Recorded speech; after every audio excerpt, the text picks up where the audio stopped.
histories. Yeah. I would say the Skyclaw tribe is, they're resilient, fierce, and independent. Home is in the rugged mountains, a high altitude region. Mm-hmm. So you have eagles and birds of prey and howling winds. Absolutely. Um, I would think like Skyclaw is, so I would say it's the mystical bird of prey, like one of their main gods Mm-hmm. that they worship. Uh, that's why he has his little bird carving on his staff. I would say if we're the Skyclaw tribe, we have a deep connection to the Stormclaw? Or is it Skyclaw? Skyclaw. Stormclaw. Did I say Stormclaw? Stormclaw. Did I say? Oh, You I'm wrote thinking. it I'm like anyway. Skyclaw. I'm wrote it. I'm like. Stormclaw, yeah. All right, we did Stormclaw. You did Okay, Stormclaw. I did Stormclaw. Okay, Yeah, that's what you put.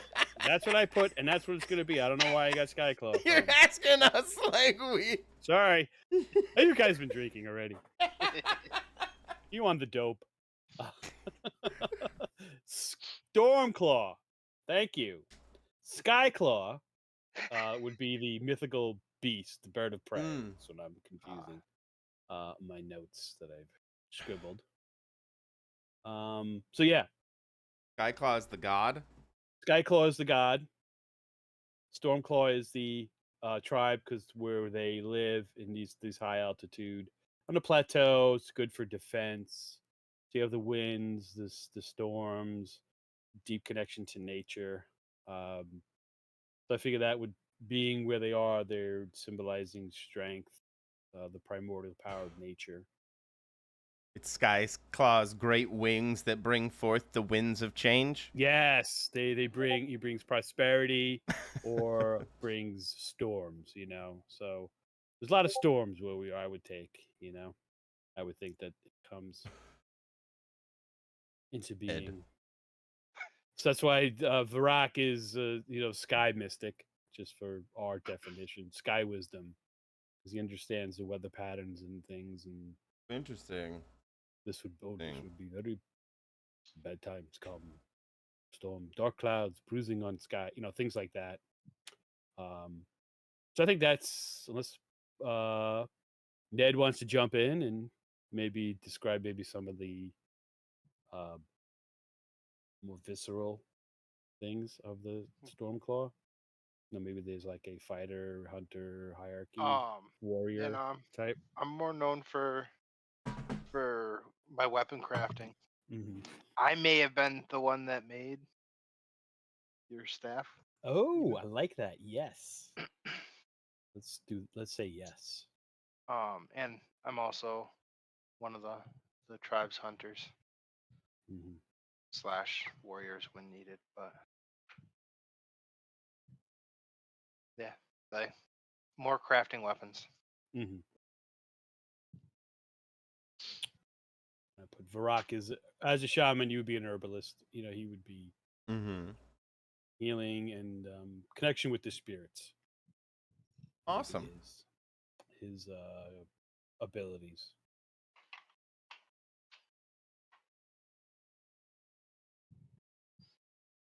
So 4 days ago, your brother, Varrock, and your cousin, Ned, and a whole bunch more of your cousins, Ned and Varrock, went on a hunting party. I mean, it's a village. It takes a village, and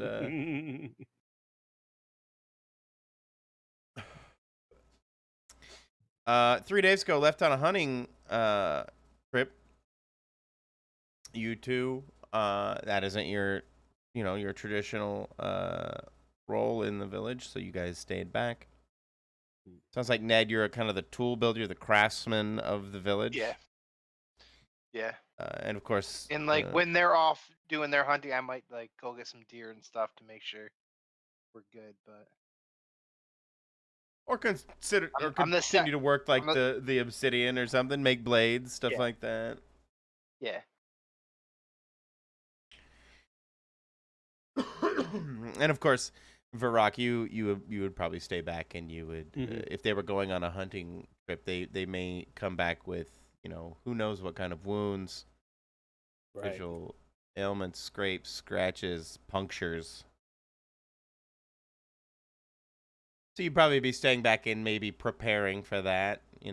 Setting up tinctures, setting up ointments, concoctions, goops of various medical veracity. Primitive meds. I like the technical terms. The goop. Your medical goop. The goop. Yeah. I got the goop on. Got the goop going. Analgesic.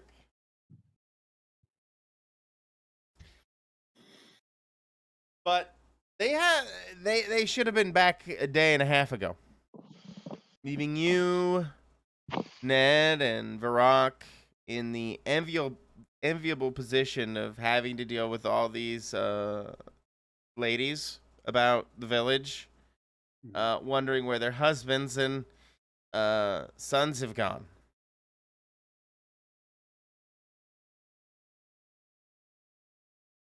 They come to you, a gaggle of them, a collection of the ladies from town, gather with you two, being the able-bodied men, and consult you, ask you, what do we do about this? This is extremely atypical, and they they seek your guidance, if anything, especially you, Varrock,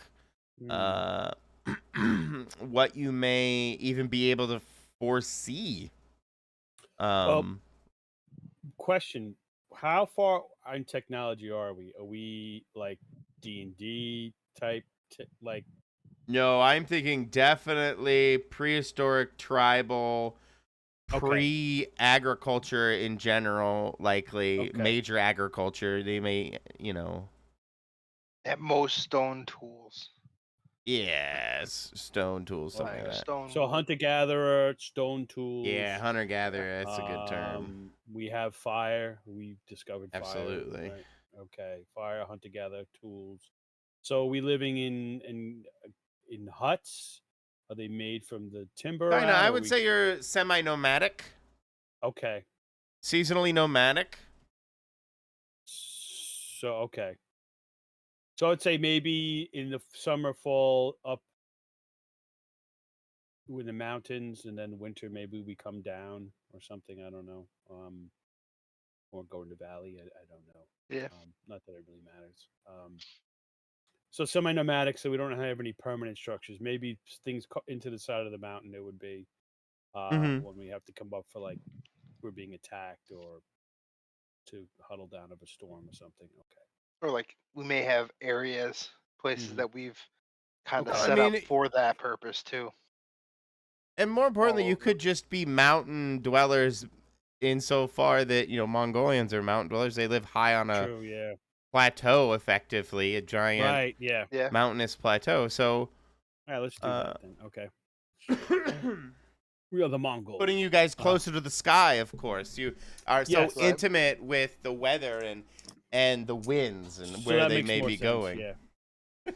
So we're mountain plateau dwellers. So what Varrock would do would be to, take his staff with Skyclaw, the replica, and he would shake it. The feathers in there would kind of go into the breeze, and of course you have bones.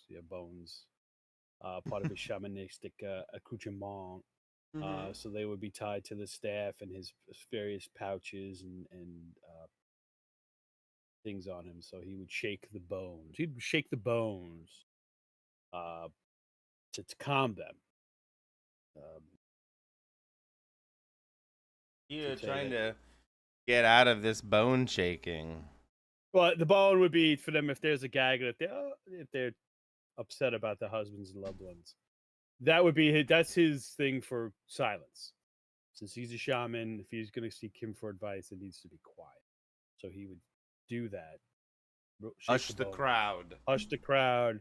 Once the staff comes out and Skyclaw is prominent and the bones rattle and there's some talons from other birds of prey tied to it, that would for them to calm down.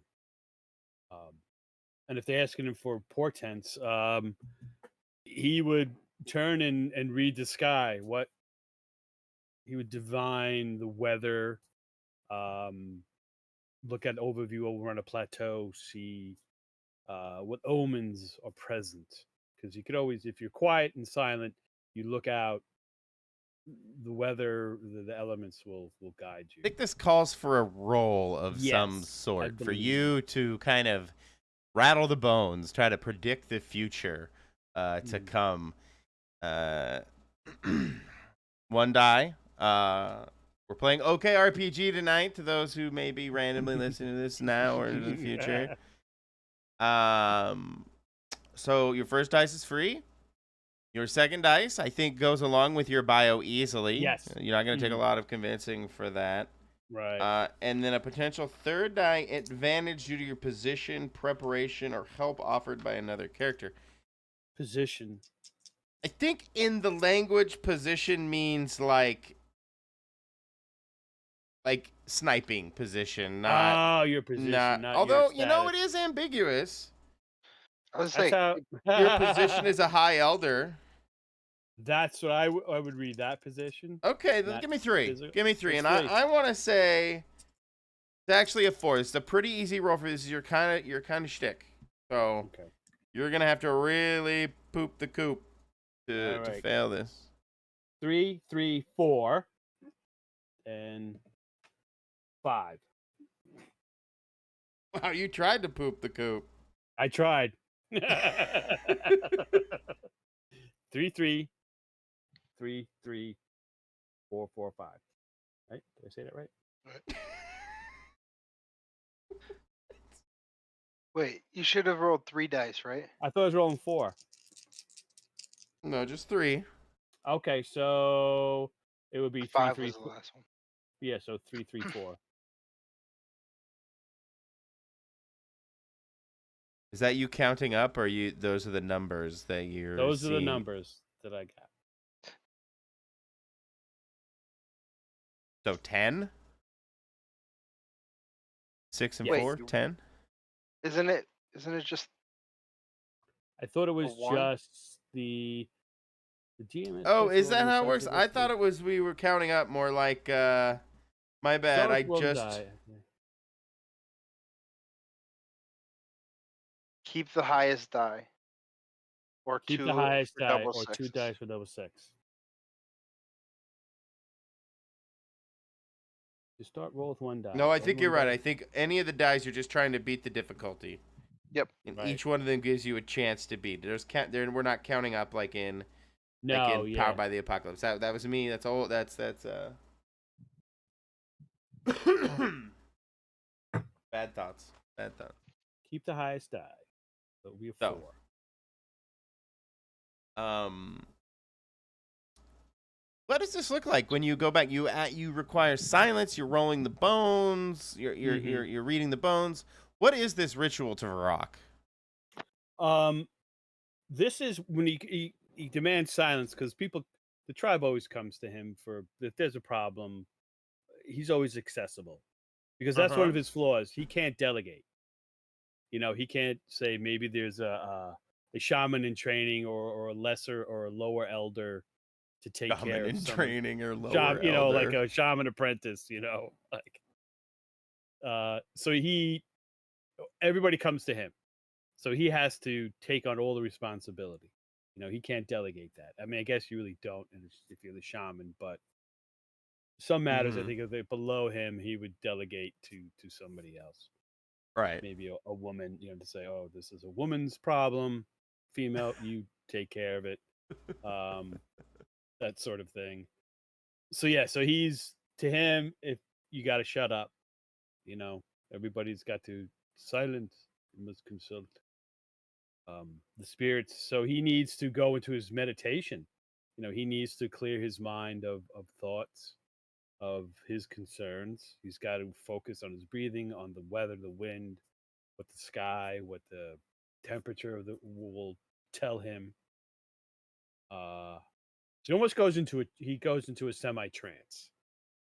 You know, like a meditative, like a you know, the typical new agey gurus. You know, they have to kind of this instantaneous I'm not explaining it right. I'm terrible at this, but semi-trance. We'll go with semi-trance. He's got to look beyond the sky, beyond the trees, beyond the mountain ridge line. And He goes into his third eye. He sits and right. Thank you. I could not think. Yeah, he goes into that meditative state, seeking enlightenment. As you is it like a sweat lodge type action, or is this more just you going into a quiet place, meditating? Quiet. Even if space is in his inner space. He will remove himself from the gaggle of people. He has to separate physically a little bit, and then find that spot with his third eye and look out. Barack, when you enter that state, or when you enter your hut, sit down. I'm envisioning you in this, I guess the modern term is crisscross applesauce. I grew up with a different term, and I think that's not a great one anymore. Me too. So yeah. So you sit in there, crisscross applesauce. Yeah, it's weird every time I hear it too. I go into the shaman pose. Yes, you go into a meditative pose. And kind of in that split moment when you reach that fluid state in your mind, when that third eye opens, this dramatic moment, there's like a crack of lightning outside, and a hard, cold wind comes blowing in through the west and smashes into your hut, throwing the not towels, but the rags and curtains and things, animal tapestries, hides, the animal hides, thank you, rustle around and blow all around, and the whole town as well. And you snap into this, and your third eye like snaps open, and you have this vision, like this pulsating rainbow colors in your vision as you see this moment, and it looks like it's your tribesmen, your fellow villagers out on their hunt, and up above you see Skyclaw in this massive form of a bird in the shape of this clouds in the shape of a bird, moving forth, and then it kind of, the clouds peel away as it swoops in, and this massive bird, this hawk, like red hawk shaped bird, the size of we would know as a contemporary office building, that comes sailing out of the clouds and clashes in front of this massive beast that you can only see, unfortunately, cloaked in like these black clouds. And you see that your tribesmen seem to be caught up in this conflict. And in the background of all of this, and you snap out of it when you pull out of your moment, you can hear the crackle of energy just snapping away as lightning, and you can hear and feel the storm moving in when you pop out of your vision. Ooh. Oh. This is bad. And he has to compose himself. It's a very, very shocking vision. To see Skyclaw like that, to be so vivid and present, not on kind of the periphery or in different guise, so it rattles him. He's got to find because he can't go out he's got wild hair, it's got bones tied in it, but he's got to collect himself. He can't go out looking like a wild crazy madman. Looking all disheveled, he must compose himself. He must compose himself. He has to think about what he's seen, pinpoint where in the landscape this is occurring. So obviously the tribesmen are in trouble. There's great evil, great disturbance going on. Um, so yeah, he's going to compose stuff. Once he finds his center, he will go out.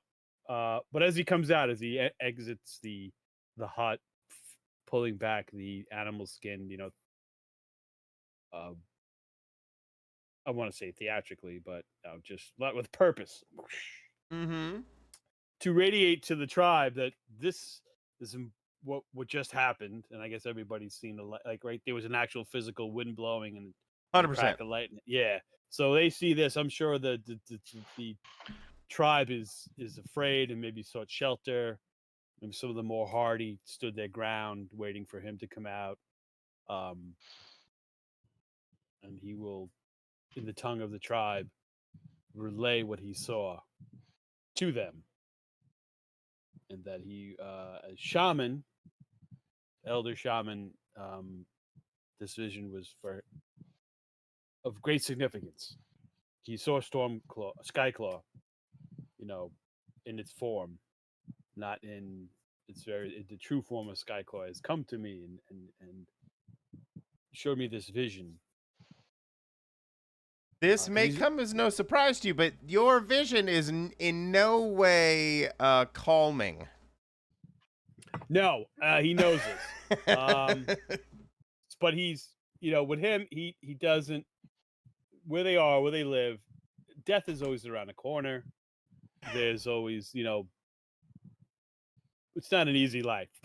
You know what I mean? Where they live, it sometimes can be very hard scrabble. But they're strong and fierce, so they know this. So he doesn't want to lie to them and tell them, "Oh, everything's going to be okay. We'll say a few Hail Marys and Our Fathers. Good. What's for lunch?" So, but tell them to brace themselves. As shaman, he feels particularly situated to go. He's got to find out more. To him, this is now his vision quest. To go out and find the lost tribesmen. So he will take it upon himself to lead out, to go out. I think it's worth noting that you guys should consider yourselves dyed-in-the-wool true believers of whatever the fuck. Oh yeah. Because, okay, I just want to make sure, No, yeah, that's why to him it's Skyclaw said you have to. He has to go on his vision quest. That's the way he's interpreting it. Only him and probably somebody else. Hunter Warrior would have to go with him, and they will. Hey, they will return. There happens to be one right here. So since Ned is a cousin, right? His cousin's out there. My Varrock's brother. So it's a blood oath too. He's got to find blood. His blood relation. Oh yeah, I mean, you obviously have familial along with, traditional just village fealties to this person, these people. That's why he couldn't delegate this. Again, that's his flaw. He probably could. He probably could, in theory, lead this tribe if they never come back. But that's another flaw of his. He's got to do it. Nobody else can. Awesome. Nobody's gonna be able to do it. Right. Right. He's got to do it. Ned, what is all this? How does this make Ned feel? Yeah. Like the camaraderie, the cacophony of the thunderclaps in the background, the storm clouds upon the horizon, and Varrock, the well composed now Varrock. Use the fish comb his weaves dreads. You a tale of uncertainty. Ned is sees that as a sign from all the wind and the lightning, and because he didn't see the vision side of things, so right, absolutely. I mean, you would have heard saw Varrock that as a sign, conveyed it. I would think gonna follow. Yeah. He's gonna follow Varrock and try and protect him to help him meet his quest and find these kids. Or he says kids because I kind of see them as they're the younger guys going out and hunting. Yeah, at this point. absolutely. You guys Mhm. probably are two of the older men in the tribe for sure. And There it'll make might be a sense for couple other older men in town. Oh Uh, yeah, I'm not thinking we're the only but ones, but that's that yeah, generation is kind of what I was thinking. yeah, absolutely. So what are Barack's feelings? What is his uh gut feeling in this? what he takes is they have met um a turn in the weather, a portent happened, something happened to change the weather. So it's whatever season this is, kind of late summer, fall, or before winter, whatever it is. Um, it's changed quickly. So Absolutely. say like if it's fall, the beginning of fall, the leaves change and you have the fiery foliage. Now it just seems like it's all dull and the trees are skeletal or something to that effect. Where wow, um, this is bad. He's Mm-hmm. not going to really say that obviously to everybody else, you know. But it requires immediate action, and if Ned steps up and he's very confident that Ned is a hunter warrior and makes his own weapon, so they could travel a little light, because if they have to forage from the land, Ned's there. He could Yeah, provide let's. sustenance and weapons and things like that. I kind of want to explore that, Ned. I would tend to think that tool builder wasn't your first occupation in the village. That maybe you'd also cut teeth and went through the hunting and all that, Hmm. and maybe in your later years found a different approach to making your way in the village. Um, I think it's right to think that you would definitely have some kind of hunting background. I think all of you, to some degree, right? Hmm. Yeah, I would think so. I just Um, think he would be better at it, more Yeah. skilled at it. um, so, what do you want to like? I guess I just asked for Rock. I apologize. What do you want to follow the portent Yeah, or? it's urgent. Like here's a sense of urgency. Mm-hmm. Here's like he'll gather his healing herbs and other uh, I see. I got you. poultices and bones and what he needs to take for this journey. Nothing nothing extraneous. You It's get what your it needs. bindle ready. The bindle's ready. Yeah, the fen bit is Can't help packed. myself. And we gotta go. And he's like Ned, to encourage him to get his supplies ready. Oh yeah, Whatever. pretty much ready to go. He just Yeah. has to grab his spear, Hmm. probably spear, um, knife. Hmm. Yeah, like he will impress upon him. We must, while he can see the weather will hold, but if any longer dalliance, it's gonna be Yeah, treacherous. he'll also bring some stuff for some snares and Hmm. fire, like starting a fire, because Yeah. he's assuming that we're gonna be out there for more than a day. Oh Because yeah. for all we know, they got to the end and that's where something happened, and Hmm. it's been 3-4 days since they moved. So Yeah. Yeah. Exactly. That's why Varak wants to go now, while he can yep, still read the sky. His sky wisdom is still um robust because it's gonna change. So yeah, oh yeah, he'll yeah. lose it, That and gets then that he's ready like okay. in minutes. I kind of see him as having a pack pretty much ready Hmm. to go if he needs to go hunting anytime. Ah, Go bag. go Yeah, back. kind of like just I mean more everything's just ready to go and it's sitting in that Hmm. in the same spot all the time. Okay. Perfect. So yeah, he's good to go.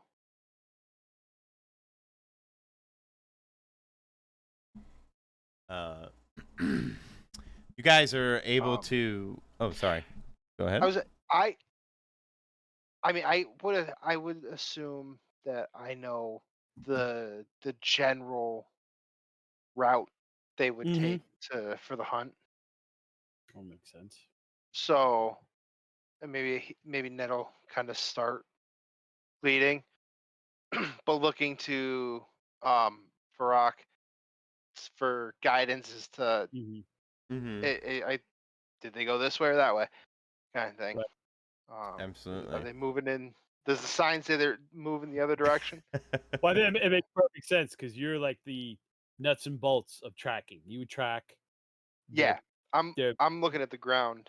organic track. Farak is now sky reading, sky thinking, like communing with the spirits. Like where is their existential journey? Where is Yeah, however you want to phrase it.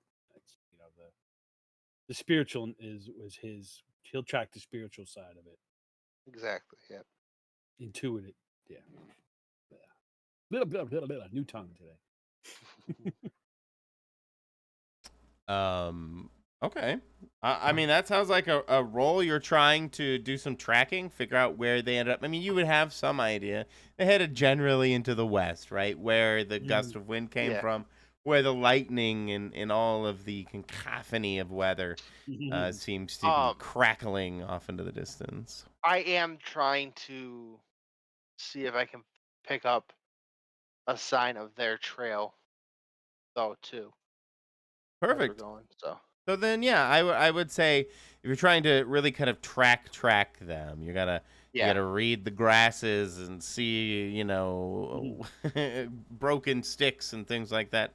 But unfortunately, the weather and all of that, the turmoil above you in the clouds, it isn't helping, and I think that puts that at a 5 difficulty. okay. Obviously you get the 1 die, and then I will give you a tribal experience with hunting and tracking and stuff like that. I don't know if there's anything that Varrock can help with Ned. Maybe he can help read the skies or something in these trying times. Guiding me in Yeah. the right Yeah. general direction, and I'm finding the trail Yes. that matches. Absolutely. So So yeah, is that 5. 3 die. it's 3 die?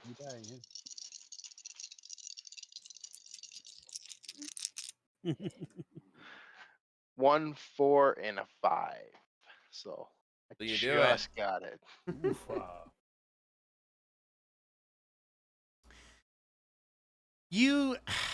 It baffles you.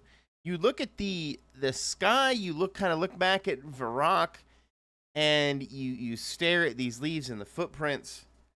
It seems like the 4 of them, I'm now saying that there is the 1 main bro and then 3 younger apprentice warrior types, apprentice hunters. Mm-hmm.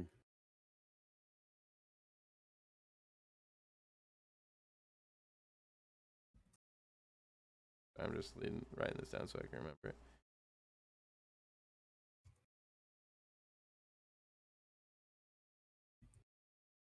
Okay. 1 seasoned hunter, 3 novice. Yeah, there you go.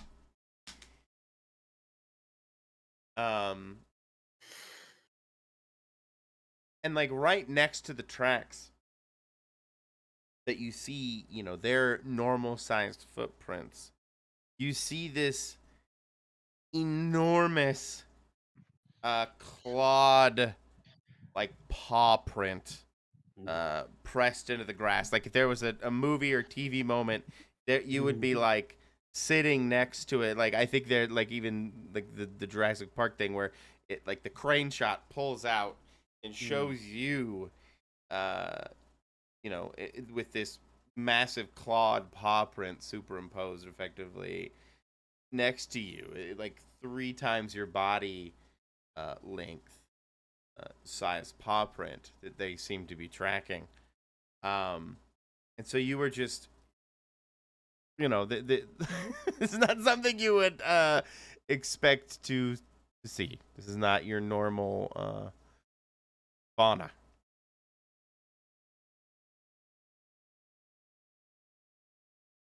Okay.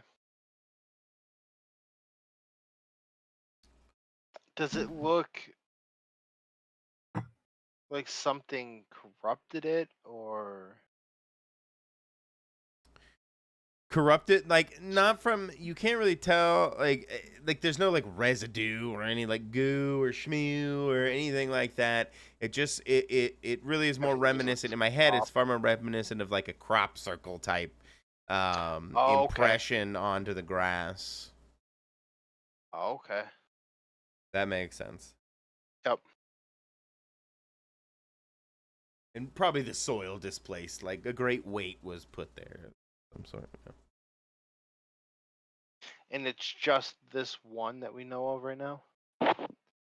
Oh no, as you would like back at, like as the camera, as the crane shot would move out, you would then like probably stand up and see the pattern now, and Okay. see where the impressions from all of the limbs that they seem to be tracking into the western plateau, which is a very treacherous, rocky chunk of this mountainous plateau region that you guys inhabit. Okay. Not your typical hunting ground. Mm. Yeah. All right. I would move slow. I'd look at Varric and Varrock and tell him that it's kind of like point it out to him so he can Mm-hmm. see it. And kind of give a general direction that I think it went and they went. Mm-hmm. Do his signs line up? He's gonna touch the earth, the ground, the grass. Absolutely. Rub it between his fingers, his nose. He's gonna taste it. Very And earthy. very earthy. Yeah, very earthy. It's like a truffle. And see, maybe try to connect with the wind spirits to get their kind of their spiritual scent.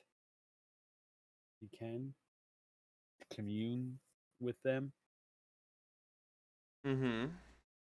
Um, that's what he would try to do.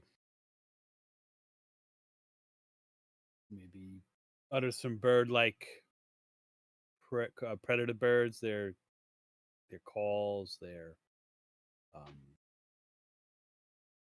Or cacaws. screeching, the cacaws or the hawk like wee. He will do all that. In my head, this is like a whole dance thing. You're a shaman. Oh, You're this probably is dancing around doing these bird call things, yes. There's a lot screeching of into the physicality. clouds. Yeah, reaching out his arms like the wingspan, making these shrill bird of prey calls. Digging his feet into the earth too, trying to get the whole earth, sky, whatever will give him the best. You're trying to get spiritual insight into what specifically, or Well, any... the earth and the sky, these two elements that we're Mm-hmm. so in tune with. So maybe he could divine their trail, like their spiritual scent lingers upon the earth, or maybe their breath is in the sky. Maybe they bled or they've screamed or they've conversed. He's trying to like lock in that the residue of their spiritual essence, if you will, Of the hunters. of the hunters. Yeah, right. Is what we're doing, right? Yeah. Okay. Yeah, no. I wasn't sure if you were trying to like commune with your gods about like the stuff, the giant footprint or something that they saw, or if you're Well, if that you would are... be in conjunction, like whatever could give me insight. That's why he went to the earth, to the sky. So if this creature that made this footprint, if he could get a track on it, its spiritual essence. If it's like an evil, it would probably leave this taint, and then you could track it through that way. Maybe it's hunting them, or or the sky gods, through the birds, to see maybe you can catch a path through that way. It's kind of just reaching out for. Yeah, whatever you can get. Yeah. You see. As you reach out, like a vision strikes you in the third eye, I guess. Some of this I don't have any issue with you kind of knowing. You know that I'm just coming up with his name off the top. Fergor. O-R-E. F-U-R-U-O-R-E. Fergor is the what's the word I'm looking for? The nemesis of Skyclaw. Ooh. This great panther-like beast that has this these massive tusks, like a saber-tooth tiger, only all black, like a panther.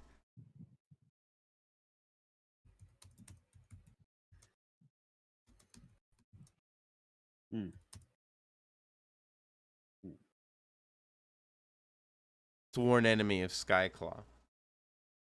Yeah, he will. Is that all he gets that information? Is that the extent of it? No. Okay, I wanted you to roll for the other part. A 4 yeah.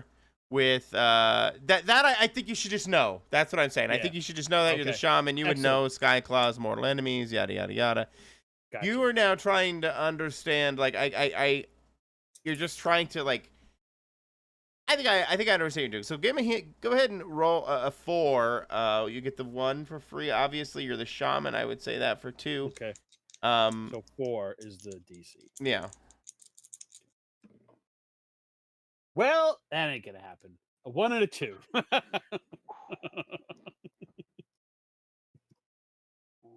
You know what? Fergor threw him. Now, that's a biggie. That's a big one.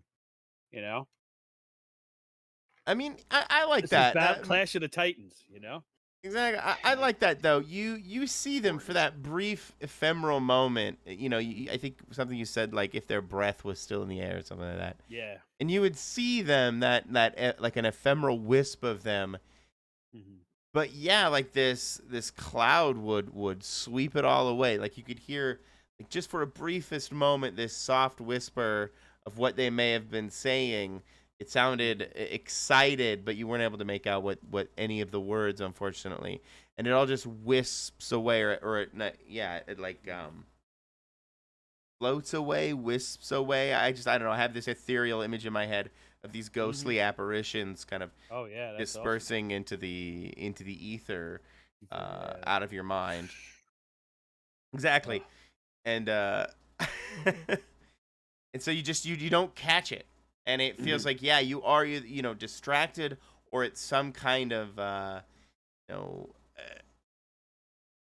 it's some kind of interference, like essence itself from Fergor that is causing this disruption in your inability to see.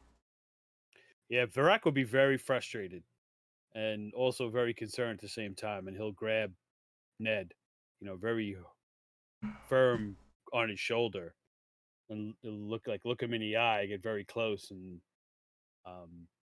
mention Fergor. And you just see Ned's eyes go wide. Yeah, that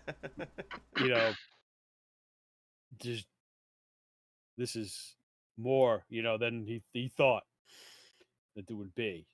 Yeah. Just by our looks at each other, like, ooh, this is gonna be tough. Right.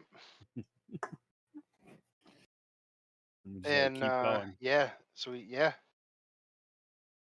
The path as it takes you, as you follow these massive footprints off into the horizon, take you into this heavily wooded area, kind of claws its way to the side of the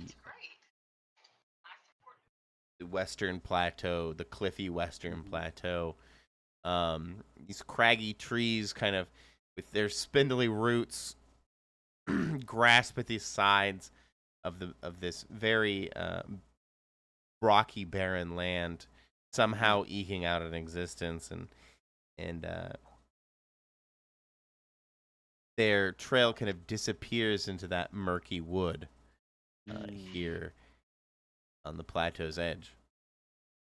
You guys find yourselves at that edge, that that delineation point, that line of demarcation where one knows that you have moved from a meadow or a clearing and are reaching into the thicket, the heavy wood, giving you that moment's pause. As you kind of peer through, you can see this. As you kind of squint and look, you can see that there is this almost like cave-like passage somehow crushed through some of the wood, where obviously a great animal has, with disregard, plowed their way through this wood. Semi-recently. I wouldn't say within the hours, but definitely within the past couple of days. Okay. With that, I must apologize. I need to pee, and I will be right back. I gotta pay.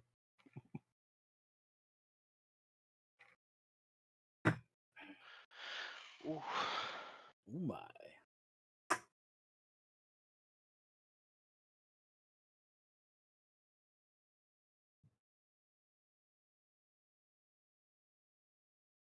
We got a fight on our hands. Oh my. There's only two of us. Hopefully, we can meet up with our tribe. I hope so. Tribesmen. Or I'm gonna see And if I could. Yeah. Need some more bodies, or yeah.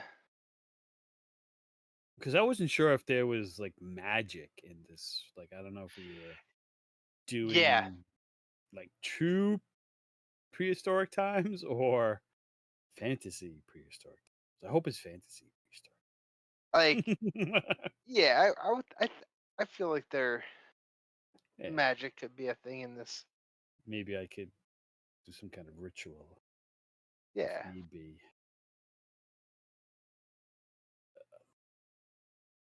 Do some druidic shit. I don't know.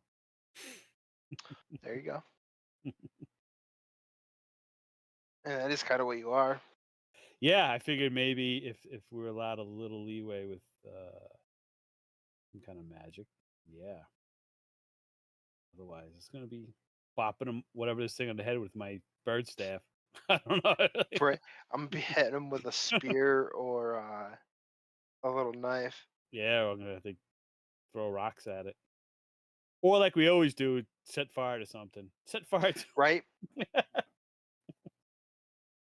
We'll just burn the whole valley. And that's how you take care of it. Got a spider in the house, burn it. Burn Burn it the to the house down. ground. Yep. Got the spider. Nice.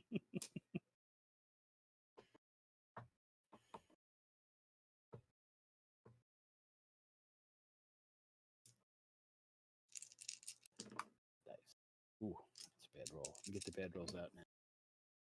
Wow, that was a really good roll. Shit. Right? Don't you hate Shit. that? Like, all right, I'm gonna roll these a couple times. Like, shit, I shouldn't have rolled that. I shouldn't have, because it's 2 6s and a 5. Oh no. Ooh, 2 6s is good in this too. Yeah. Let's hope so.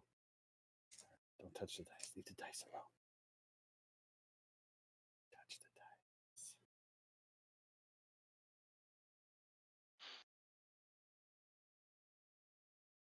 What was it? Where was it?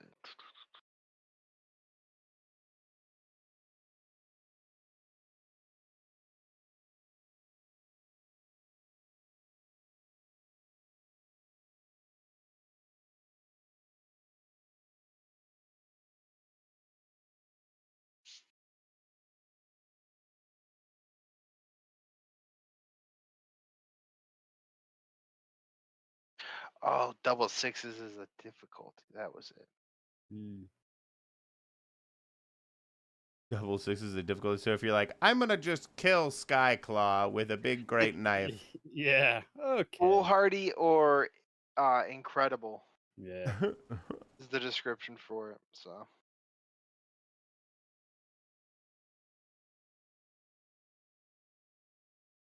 This is a very ill portent, Varrock. Yes. Um, you would regard the forests, as the domain of Fergor. Yeah. Not really the domain of your people or Skyclaw.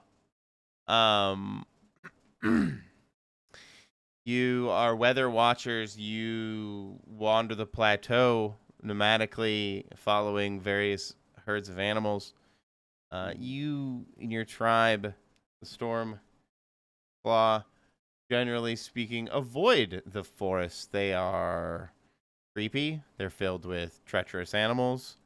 You can't see very far into the distance. It's an particularly unwelcoming place to your people, you feel.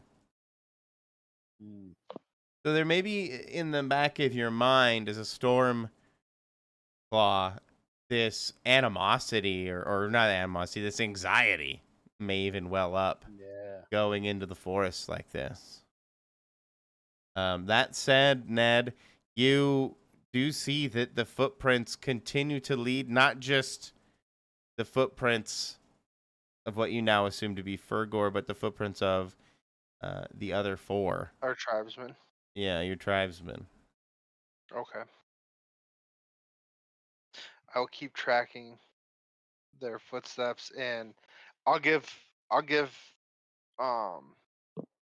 Varrock a Big hug. yeah, like kind of that look of I don't want to do this, but we gotta do this. Yeah. And kind of take that first step forward. That resigned shrug. Yeah. Yeah. That dramatic nod to one another as you... I guess we are following him to Mordor. Yeah. Okay. Yeah. Exactly. Yeah. I wanted third breakfast, but here we are. That happened.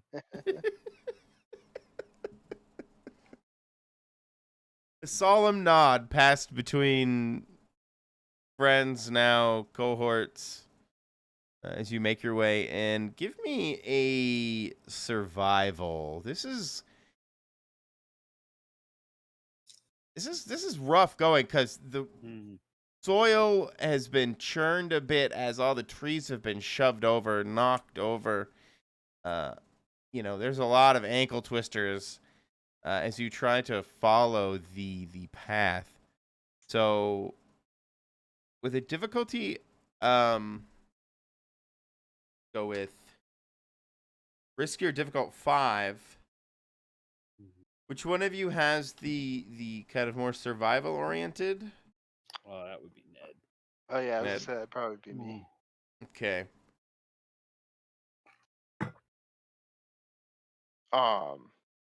So I just get one. So you're one, and then Do I get a do you bio have a one? bio? Does your bio back up?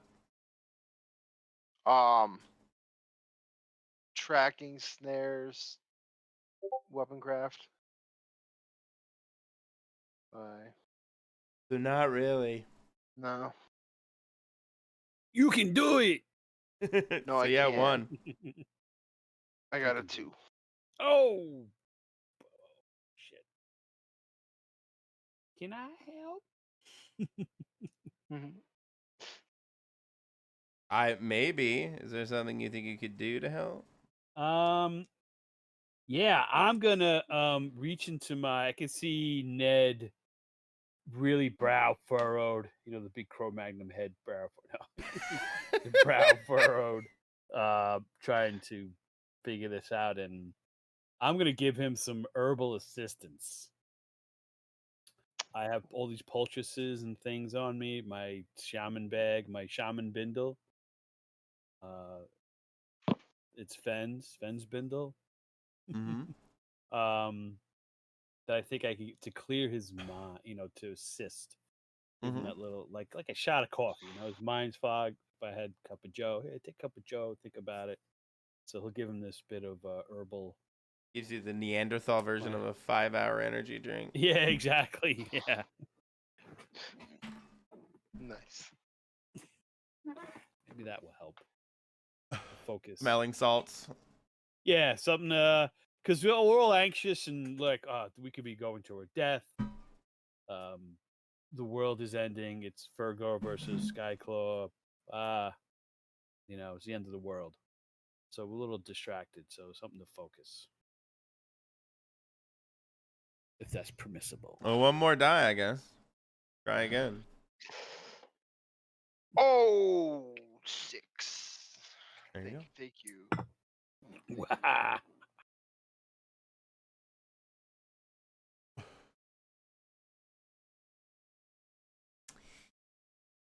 As you kind of crest one of these furrowed mounds of earth, you stop short, just peering over the top, and see in the distance, in the short distance, maybe 30 yards, out a great big brown bear, a grizzly motherfucker, seems to be a little harmed, like it's bleeding and seems very antagonistic, and it's all of a sudden you start to hear these monstrous roars. It doesn't see you, but you can tell that it's tangling with something else out there as well. Some other animal that looks like this turned up earth has caused it some consternation. Let's go with that. Ooh. What do you do? I will kind of put a little pep in my step and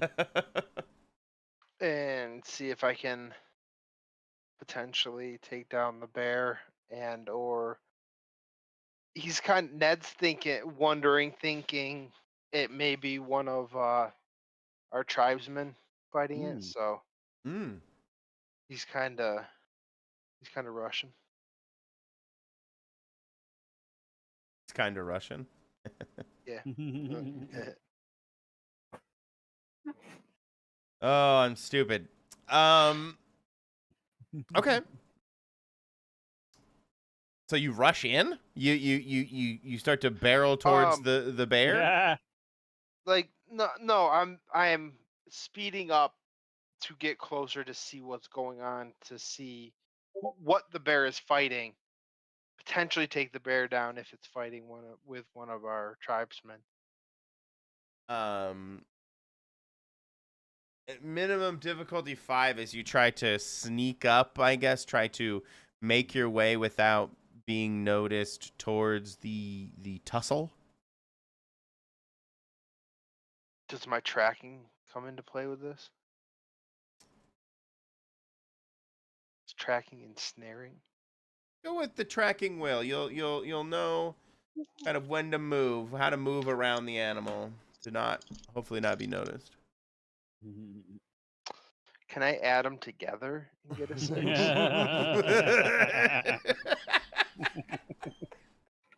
Like, I got 2 3s. Oh no. You Step down on a twin.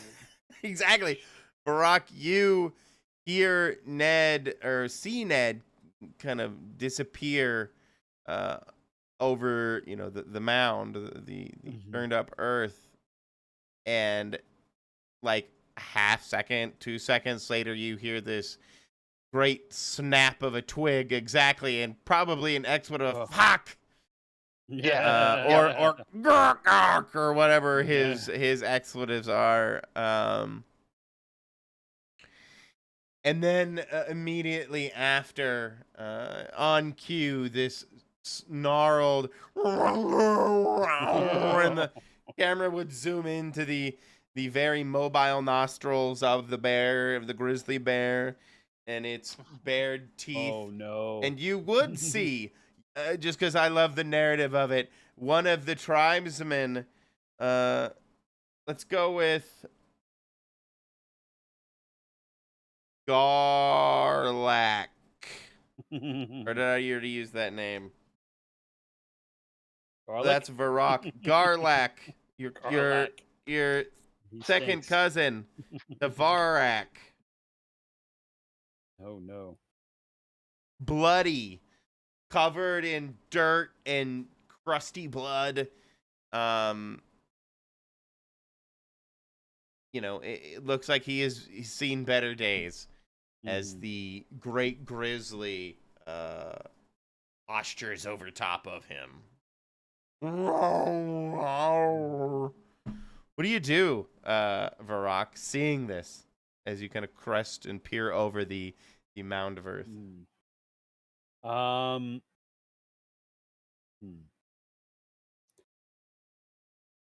Well, Ned, did the bear recognize Ned? Did the bear recognize Well, I mean, Ned? Hey, I know you. Is he coming after me?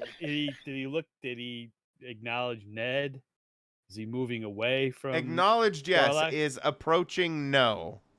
Okay. So how does Garlac? Is he armed? Is the bear wounded? Or is it's wounded but not? As you take in a quick Mortally? look, you do your ocular pat down. You would see Garlac has been disarmed. His large, we would probably call it machete.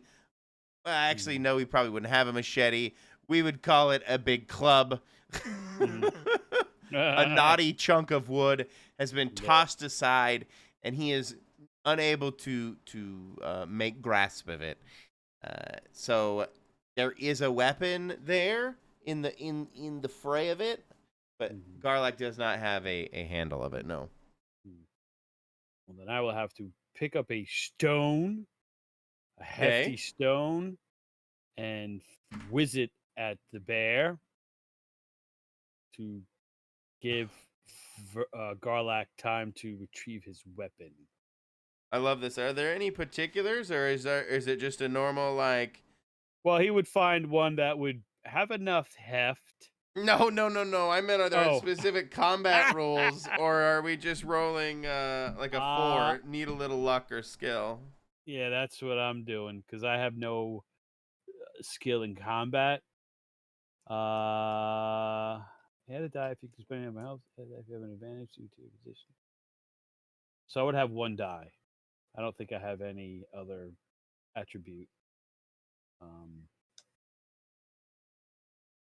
here we go. That is a 4.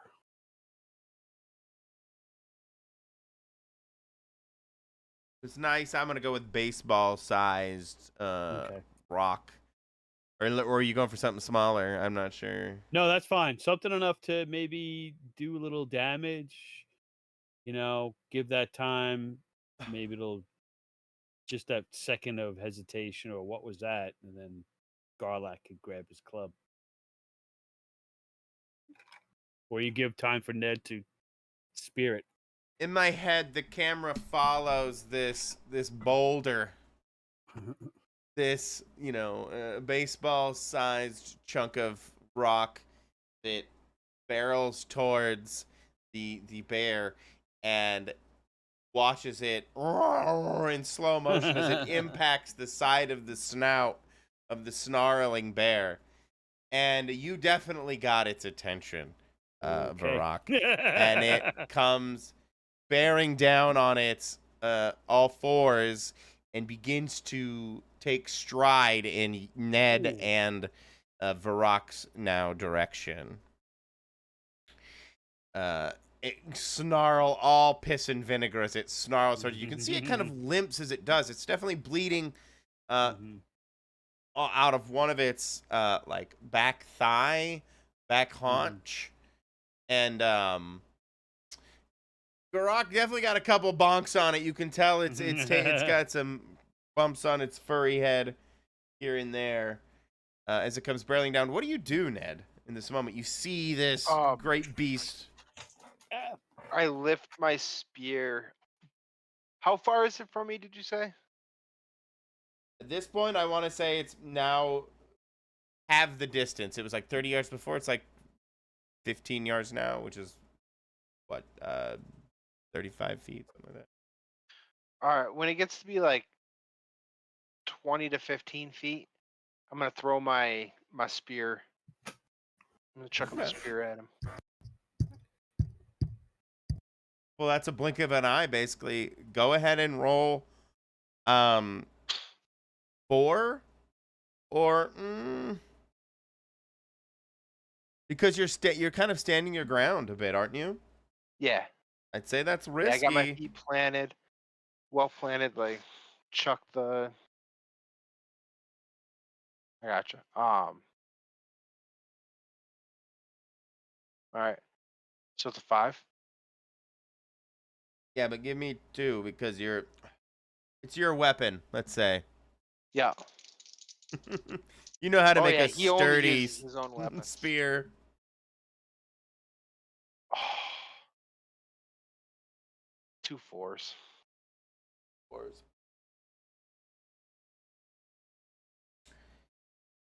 Do you guys even have health in this fucking game? I don't think so. I think it just comes down to if it's a fatal hit. So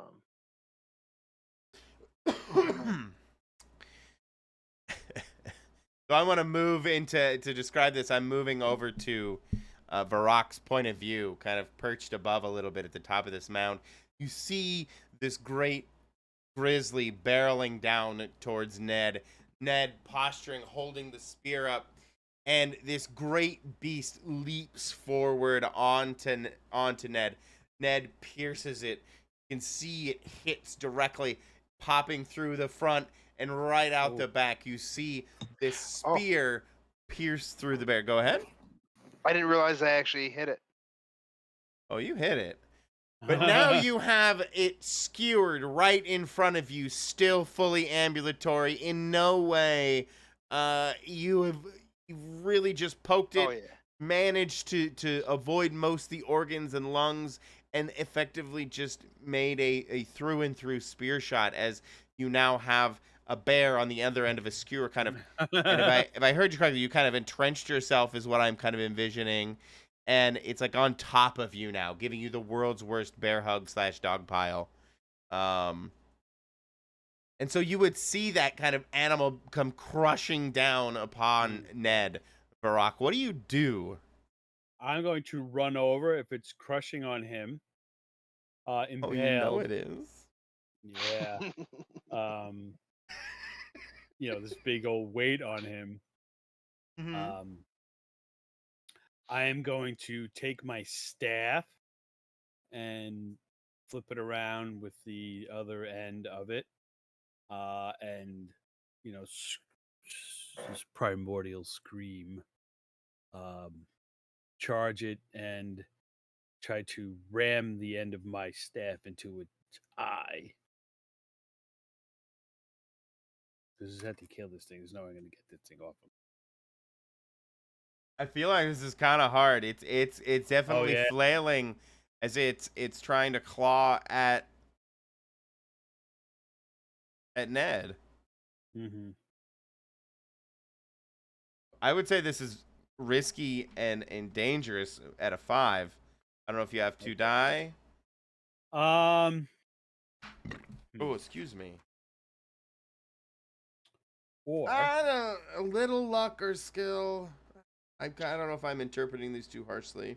Or I could do pocket sand. My poultices. I reach in it. So. Oh, I like that. That will definitely give you another die for sure. Yeah. To blind it. Maybe it'll rear up. Perfect.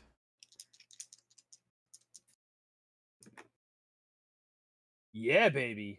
A 4 and a 6. Let's go. What does this concoction do? What is this pocket sand actually? And this what is is it supposed to do? like salt almost, like a salt. This is to stabilize wounds when they come when if there's a tribal war, wounded. It's basically like it's like the what's that Like stuff used in Vietnam? They developed with a a Oh, the cauterizing clotting stuff. solution. clotting thing. Yeah, this is like salt basically, but worse. So I go up there, throw it in its eyes, hopefully effectively blinding it. Um, so maybe it'll just try to just disengage with Ned and, you know, at least move around where you can slide out from underneath it.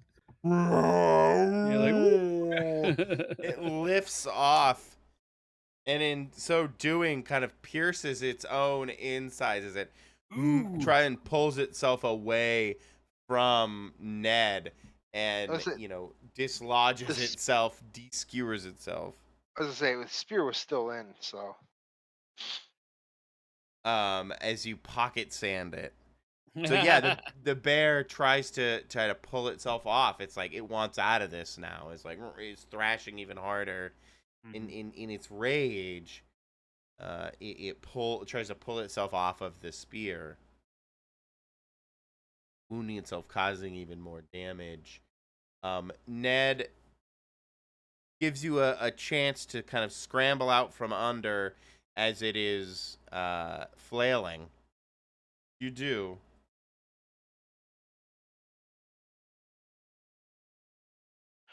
I want to. Maybe you want to go in for another stab. I don't know what you may want to do. I'm just. I kind of like he's just sitting. He's weird.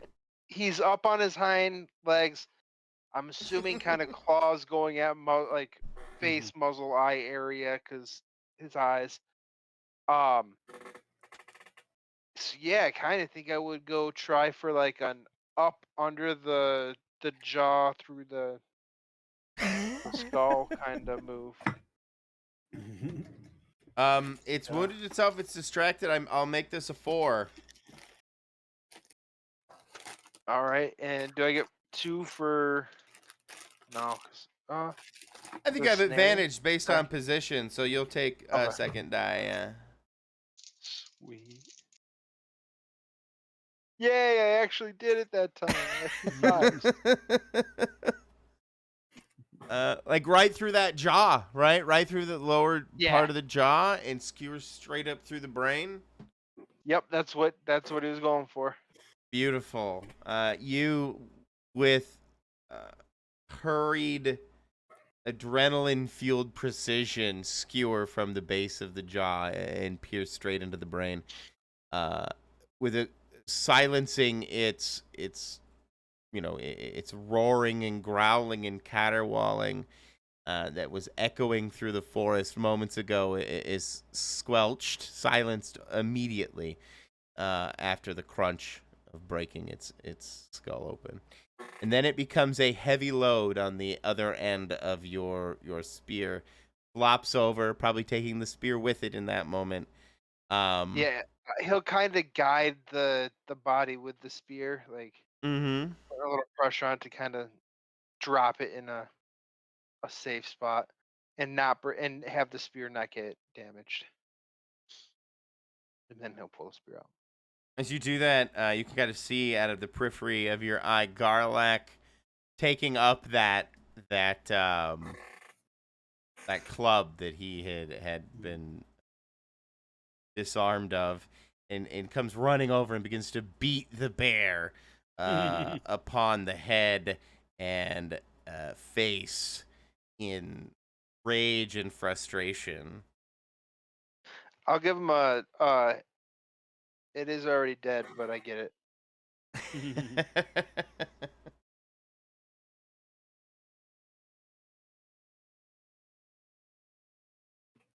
When Garlac kind of calms down, he will talk to you feverishly.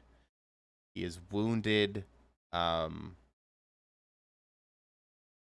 Looks to be, bleeding somewhat profusely That may just because his heart's pumping right now and he's running off adrenaline. But he will tell you a tale of following the great beast into the forest. He specifically lost track of the other hunters about a day and a half ago and had been wandering around trying to make his way back to the village. Back through the tracks, basically. And ended up in an encounter with this bear.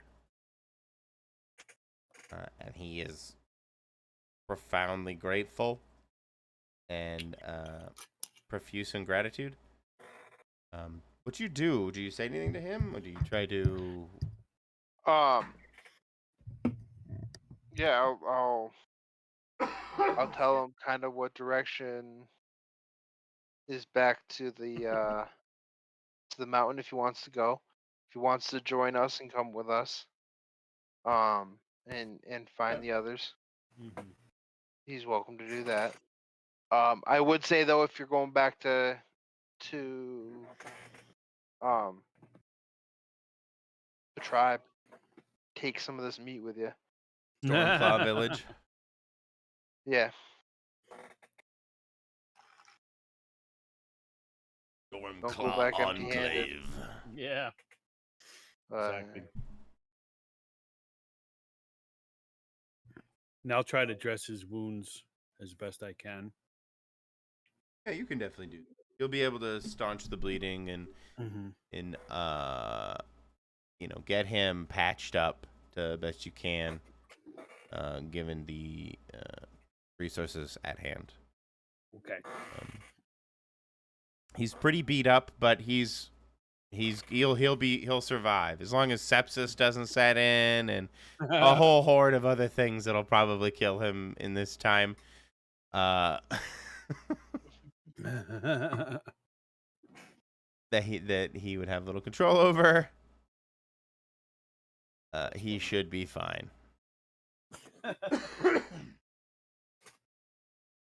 But that's a good question. Do you want to take him on as a... Because, yeah, he probably would be kind of adamant now that he has you guys to head back towards... to be with the men or find them at least, the hunting party. And I mean, having one more with us is never a bad thing, so... Yeah. No, I would think he would want to. Yeah. That would make more sense than to go back. And now that he's healed up. Or at least, patched up a little bit. Yeah, patched up. I mean, shaman can't do magistical things. Yeah. With it. Yeah, you guys, Garlac joins up. There'll be this this knowing moment as you nod to each other across the area that you're all resting at, taking that brief bit of respite.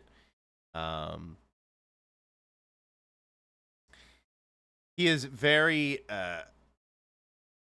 he claims that they caught glimpse of Fergor like a just prior to when he got sidetracked and lost effectively in this thicket of wood, that they had seen Furlock resplendent in like golden fur off into the distance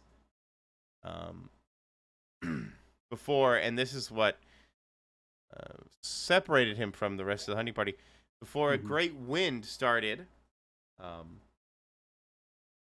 blowing in, tossing branches and trees about, separating him from the hunting party. And then the thunder started, and Fergor was no longer, they were no longer seeing Fergor off into the distance. Something was happening all of the sudden, and that's how they got split up from the other the others, how he got split up, how Garlock got Mhm. split up from the rest of the hunting party. Say the Okay. same thing 4 times. Don't worry, I'll get there.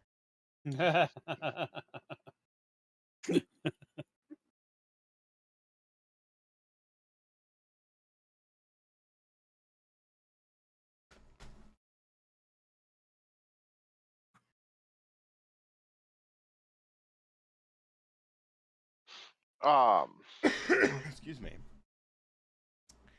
All right. What time of day is it Mm. at this point?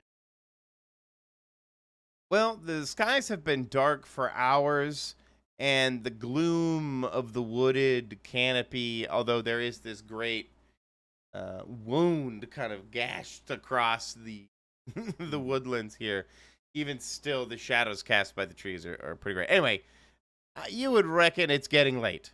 Dusk time, as you look up, you can see the kind of pastel look sherbet for- colors in the sky. Go ahead. Mm. Okay. I'm gonna look for a good place to camp out. Have a maybe a fire that's not seen Mm. as easily, kind of thing.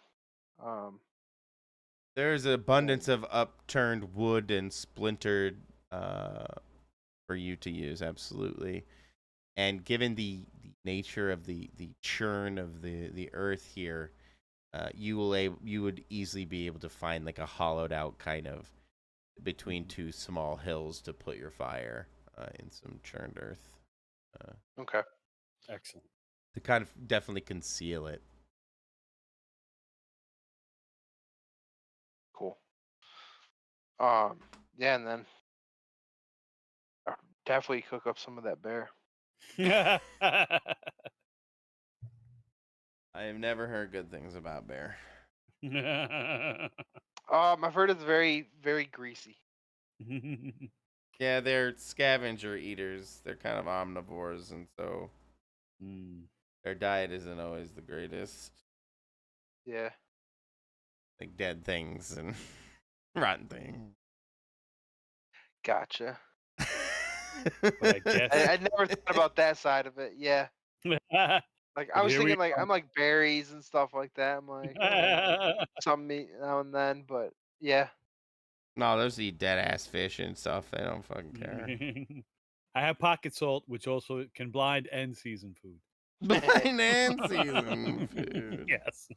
Somebody's been We're watching okay. Delicious in Dungeon. And And if you haven't, you should. Yeah. Because it's excellent. I get hungry. It's like, God, I do looks get good. hungry. I do get hungry. So yeah, here we are. I mean, can't let it go to waste. Yeah. There is a weird air about the forest here as you guys settle in and the fire kind of crackles around you. You know, those, as I mentioned, like those pastel purples and sherbets kind of fade into the darkness of black, and you know, the only ambient light is coming from your fire.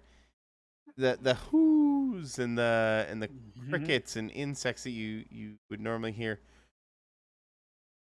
are all really drowned out, if not silenced, by the weather and the howling winds that thankfully in this little kind of sucking out chunk of earth that you've settled into, you sheltered yourself somewhat from.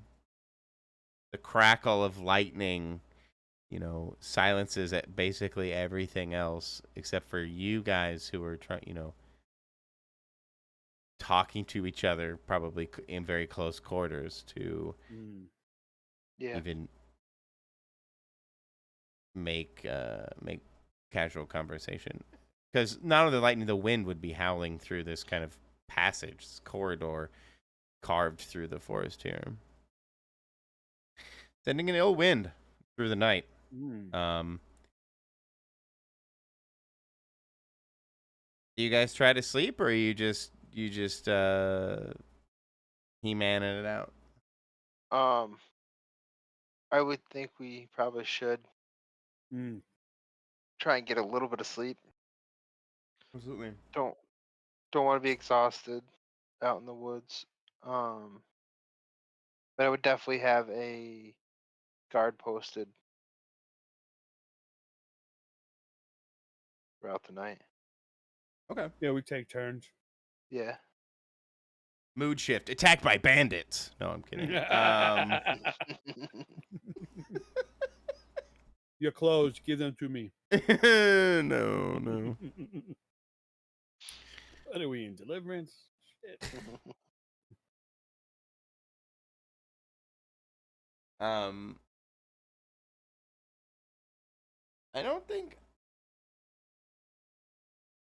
I don't feel, as the DM, that anything would really bother you throughout the night.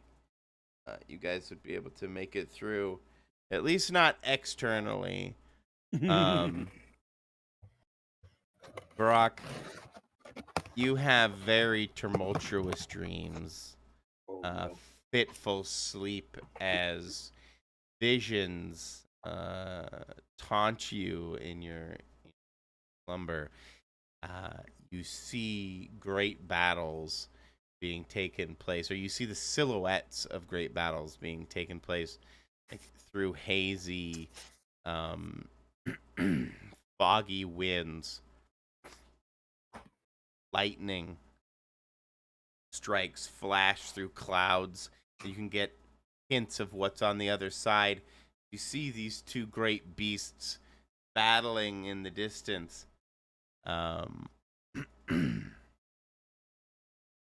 Underneath, you see the leader. We haven't named the hunting leader. What do you think your cousin's name is, Ned? Ted.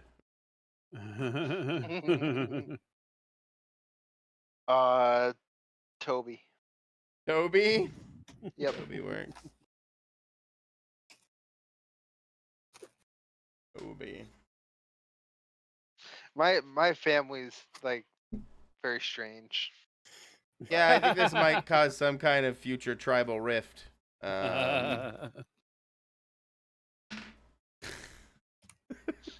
The whole religion's built around it, and you can bomb each other for no particular reason in the future.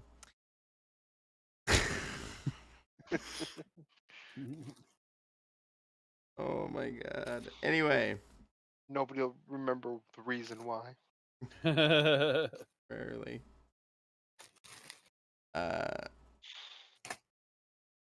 You see Toby venturing into the cloud, the crackle, Varrock, gasping the other two villagers that we have not named, hunting party, gasp in audience as he ventures forth into the crackling storm, and you can see this tiny little shadow flinging around on the outside and then disappearing into the shadows. I'm saying shadows a lot.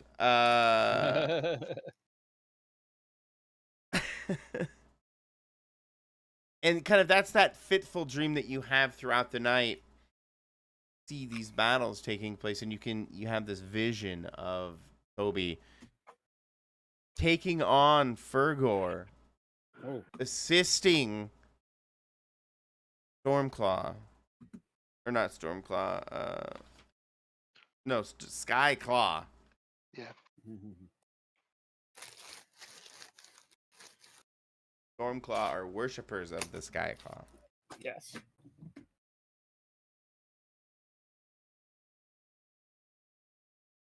You all wake up, some having more fitful sleeps than others. I will tell them of the dreams because of what we face. What transpired.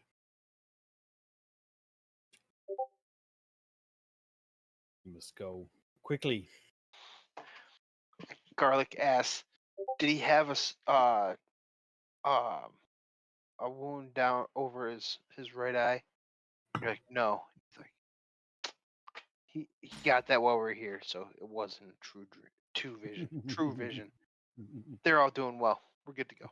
We're okay. Okay, time to head back. The spirits told me I was great. Go back I to was the okay. village. Said you should go back and Yep. consort with Everything's all good. you will have many wives. The women are yours now. The women are yours. That's my mom.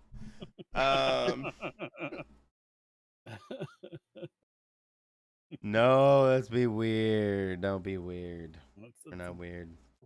What do you guys do? Do you obviously you can continue to follow the tear across this forest, or I mean, we didn't recognize. He didn't recognize that location at all, right? Oh, There was nothing. was it Did you? something we know? Yeah, that's what he would. that's a good question. Yeah, I'm gonna say this is a 5. This is hard, but you get 2 die. This is hard though because it's a dream. Yeah. You know how hard it is remembering a dream. Yes. And it's really hard. 'Cause it's a scary dream too. A 1 and a 3, so no. Ooh. Yeah. Again, very upset. It's upsetting because this is cataclysmic. You know, it could be in anything. The end of the Stormclaw tribe. The end of the Right. known world that we know. God's fighting. You know, when gods fight, it's not good. It's really not No. good. Doesn't No, it is bode not well good. for the little people. For the unwashed masses. It always ends in floods and fire, and famine and locust, and dogs sleeping with cats.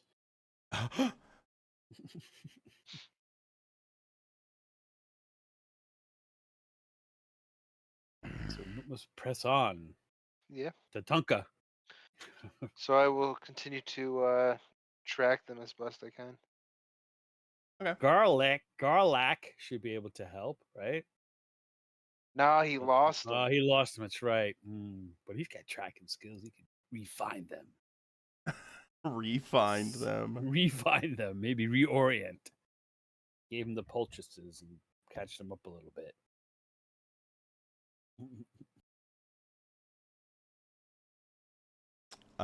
You guys venture forth through the great wood. Eventually finding yourself at another edge, another demarcation point between the forest and the plateau's kind of edge, actually. This rocky precipice that you guys find yourself at the edge of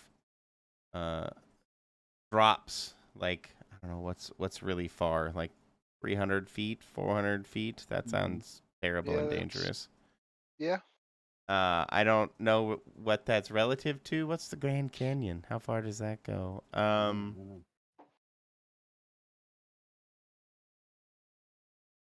Anyway, a fuck you level of distance down this rocky, craggy terrain.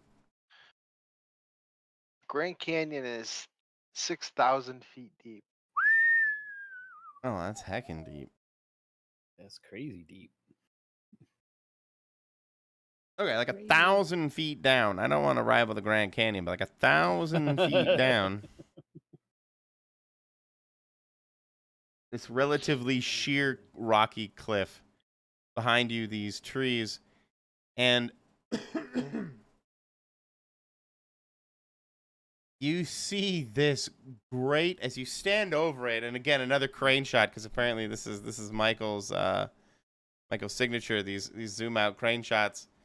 As you see kind of by you guys these great big prints, and where they kind of smushed into the ground a little extra deep, and before you see in that canyon below, like impacts where the paws hit, where it clearly leapt from the edge into the canyon.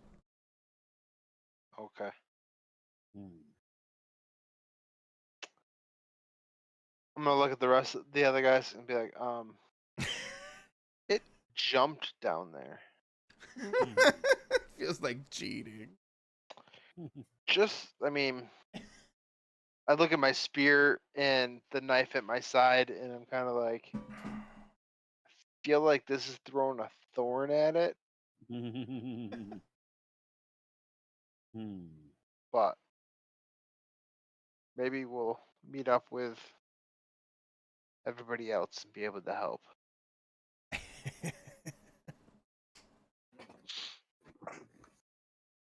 Yeah, we have to Feeling find doubts answers. in your mission, Ned. A little inner turmoil. I mean, he's still going. He's not turning back. He's just looking and seeing something that just jumped down about like 1,000 feet or so. No problem. And going, yeah, if I did that, I'd be dead. I'd be dead. Yeah, I'd be dead. Be dead. I did that. Hold on one second. I gotta reset my. Hello, test 1 2. Hollow. You're coming. Perfect. I put in You my tell- earbud like way late for some reason. It doesn't sync properly, so I have to reset. Anyway,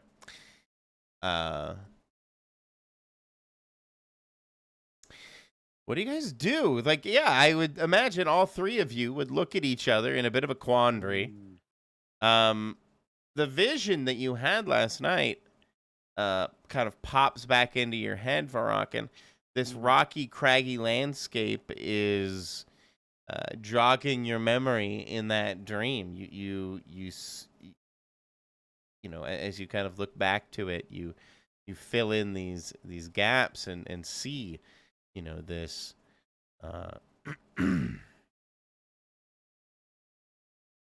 this kind of barren valley of rock.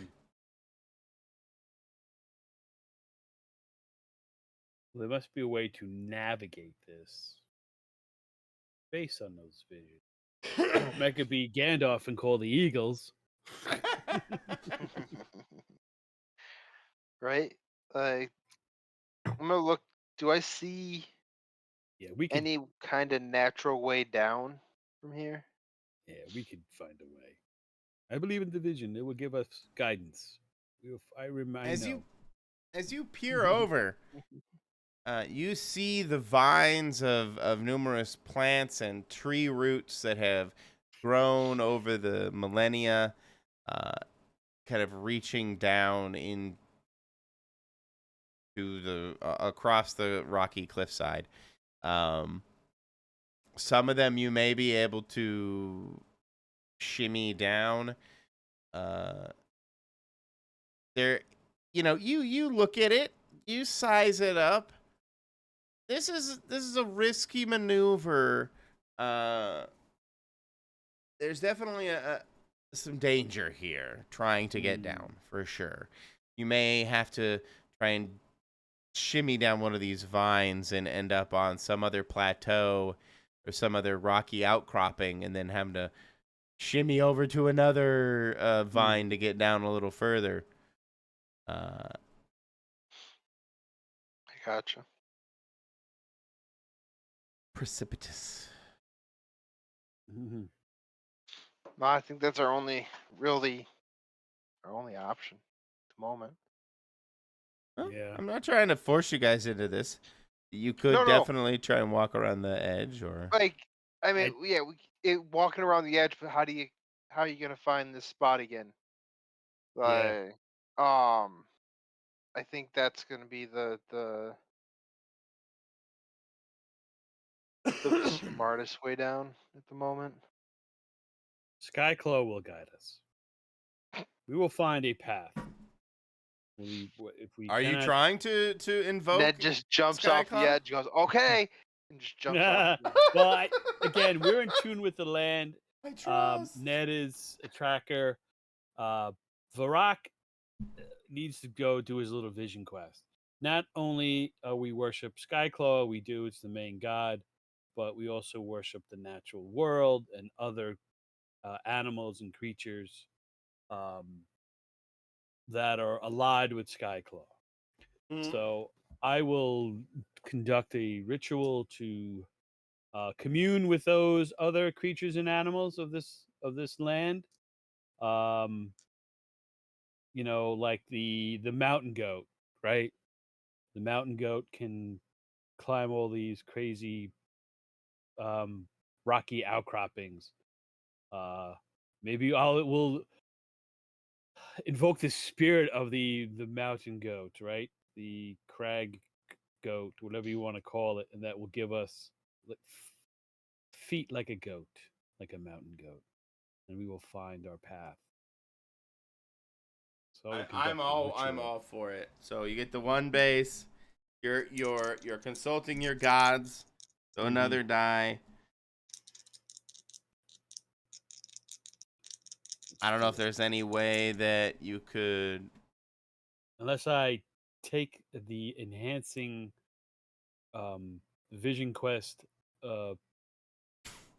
supplement. I'm sure maybe I'll chew on some type of leaf or bark or my medicine bag to aid me. Gonna take a popper before you Yeah, we go drop a on tab this of something vision something. quest. The peyote. Some dried mushrooms in there somewhere. I didn't know Yeah, if there's anything that Ned may be able to help with, or even Garak somehow. Your second cousin Garak. Or Garlak, sorry. Garlic. I don't know. It might be one of those having the energy of the three of us oh in yeah, there helps tapping it. him That we will more. There you pray go. together. Yeah.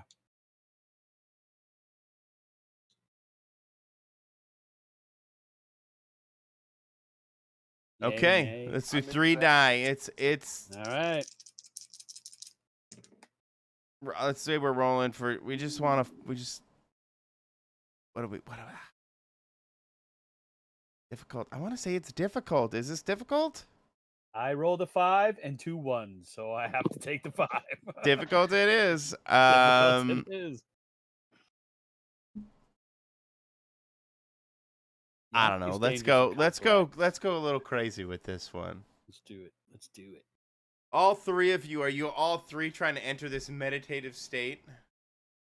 Yeah. Yes, I will guide them with their energy. Their chakras. So there's gonna be this all this aligned. camera shot, this movement as you kind of see all three of you channeling this spiritual energy, and the camera pans up and like piercing through the clouds. This great, massive bird comes flying through the sky, and like serendipity, Deus Ex Machina, Skyclaw comes down and crashes against the ground near you guys, and you, the whole massive you, along with Skyclaw, go sliding down. Kind of, I don't know. In my head, you're all on this chunk of earth that slides down into the canyon, and in the distance you feel probably first actually this thunderous rumble as Fergor, this great beast, comes barreling through the canyon, and you feel the rumble, and you see it snatch up into the sky trying to reach for Skyclaw, and Barak, in that glimpse, in that moment, before they move off into the distance so swiftly because of their size, you see that glimpse of Toby clawing his way to some of the fur near the scruff of Kilgore. One of Ned's trusty hip spears, soon to be known as knives, clenched between his teeth as he is scaling the side of this great beast.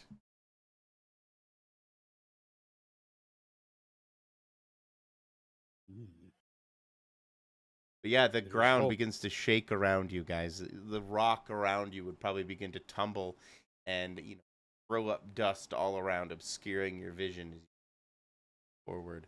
Just because of the great rumble of Fergor traipsing through this canyon.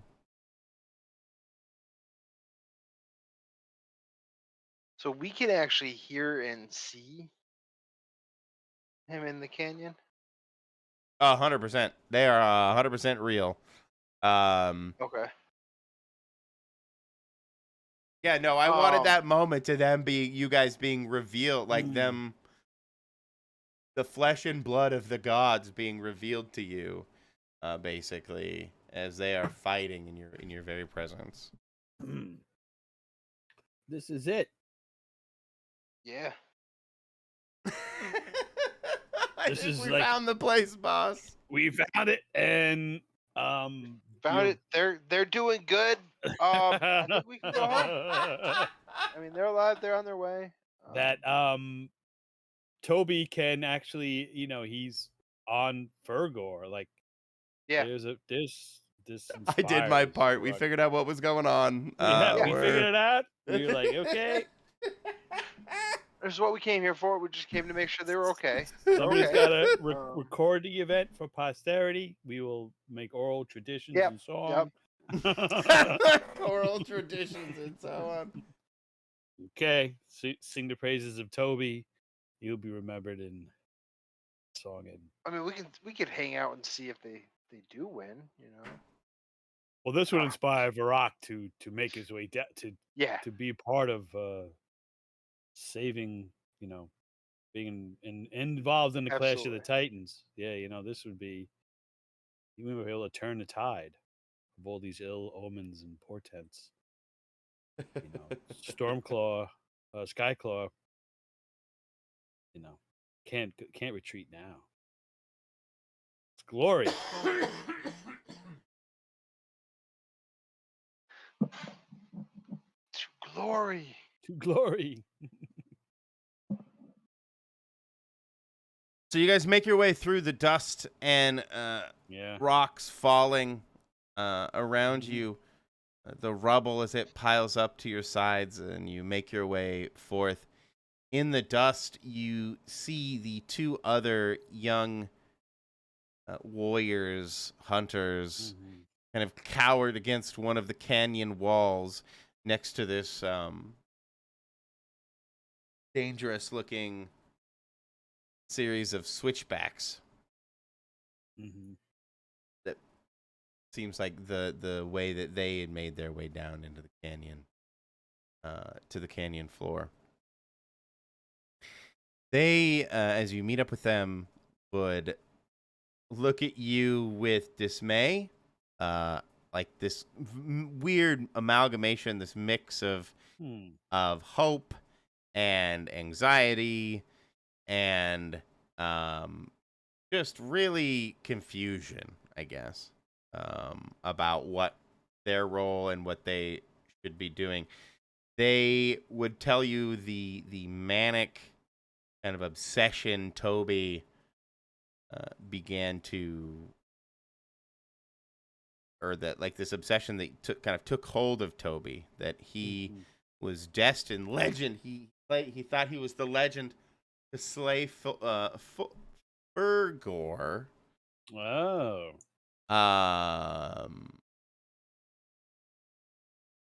And fulfill the prophecy of rain.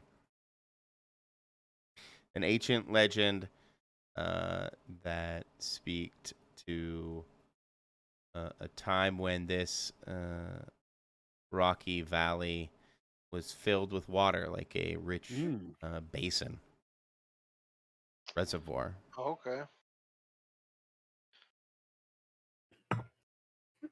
The rains are supposed to come back and fill it up again. Yeah, bringing prosperity and growth to the surrounding area. Yeah.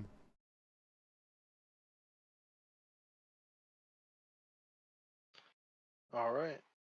Well, guess we got to go down there and give them a hand so that we can get this prosperity rolling. Maybe Toby is the chosen one. Won't know until it's all said and done. Yeah, So why was this hidden from me? That's what Varrock is. yeah. Why did I not see this? This is. He's a little angry. He's a little pissed. Like, how did I not get? What happened? Oh, I'm sorry. Devote my life to. Because your DM's pulling it out of his bottom. No, I every like 20 it because minutes. this is all. It's like flavor. Like he's concerned. Like he's a little bit of hubris. You know, the shaman. You gotta have a little bit of ego, right? I see. I see. Everybody looks up to you and to solve problems and to know things and to be able to divine, to interpret. And he didn't see this coming. This is. He thinks maybe he's done something wrong. Like being Morpheus and living next door to Neo the whole time. Exactly. Yeah. You know, the hubris. I mean, maybe it was also shown to you when you needed to go instead of sooner. The gods work in mysterious ways. That's right. Who are we to question the gods? It's all about our human hubris. You know, we're not the center of the universe. I mean, would you express that to one another? Would you say that? Would you be like, no, Varrock gobsmacked in front of Ned, being like, how? Because again, status. You know, here we are. He's a shaman. He's got to. Again, that's his problem. He takes on the mantle. He can't. You know, he can't show that he made an error. He would not be shaman anymore. You know, in his eyes, anyway. So no, he will just he'll kind of be maybe uncharacteristically, go forth, sally forth, kind of rush through to get down to not rush, but we must go. We must help Toby. We were meant to be here, and he'll switch it around. We were meant to be here, to be at this time in this place, to help Toby achieve his vision quest. Yeah, rally the troops. That's your what he's time gonna down do. here with Chester Copperpot. Yeah.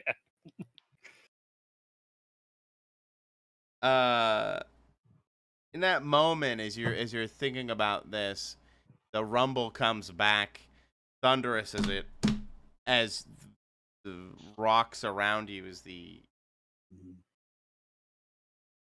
massive rocky hills begin to tremble, and rocks begin to fall. Great boulders begin to hurl themselves down the cliffside. Oof. And from the edge, in the distance, you see Fergor and Skyclaw in this treacherous battle.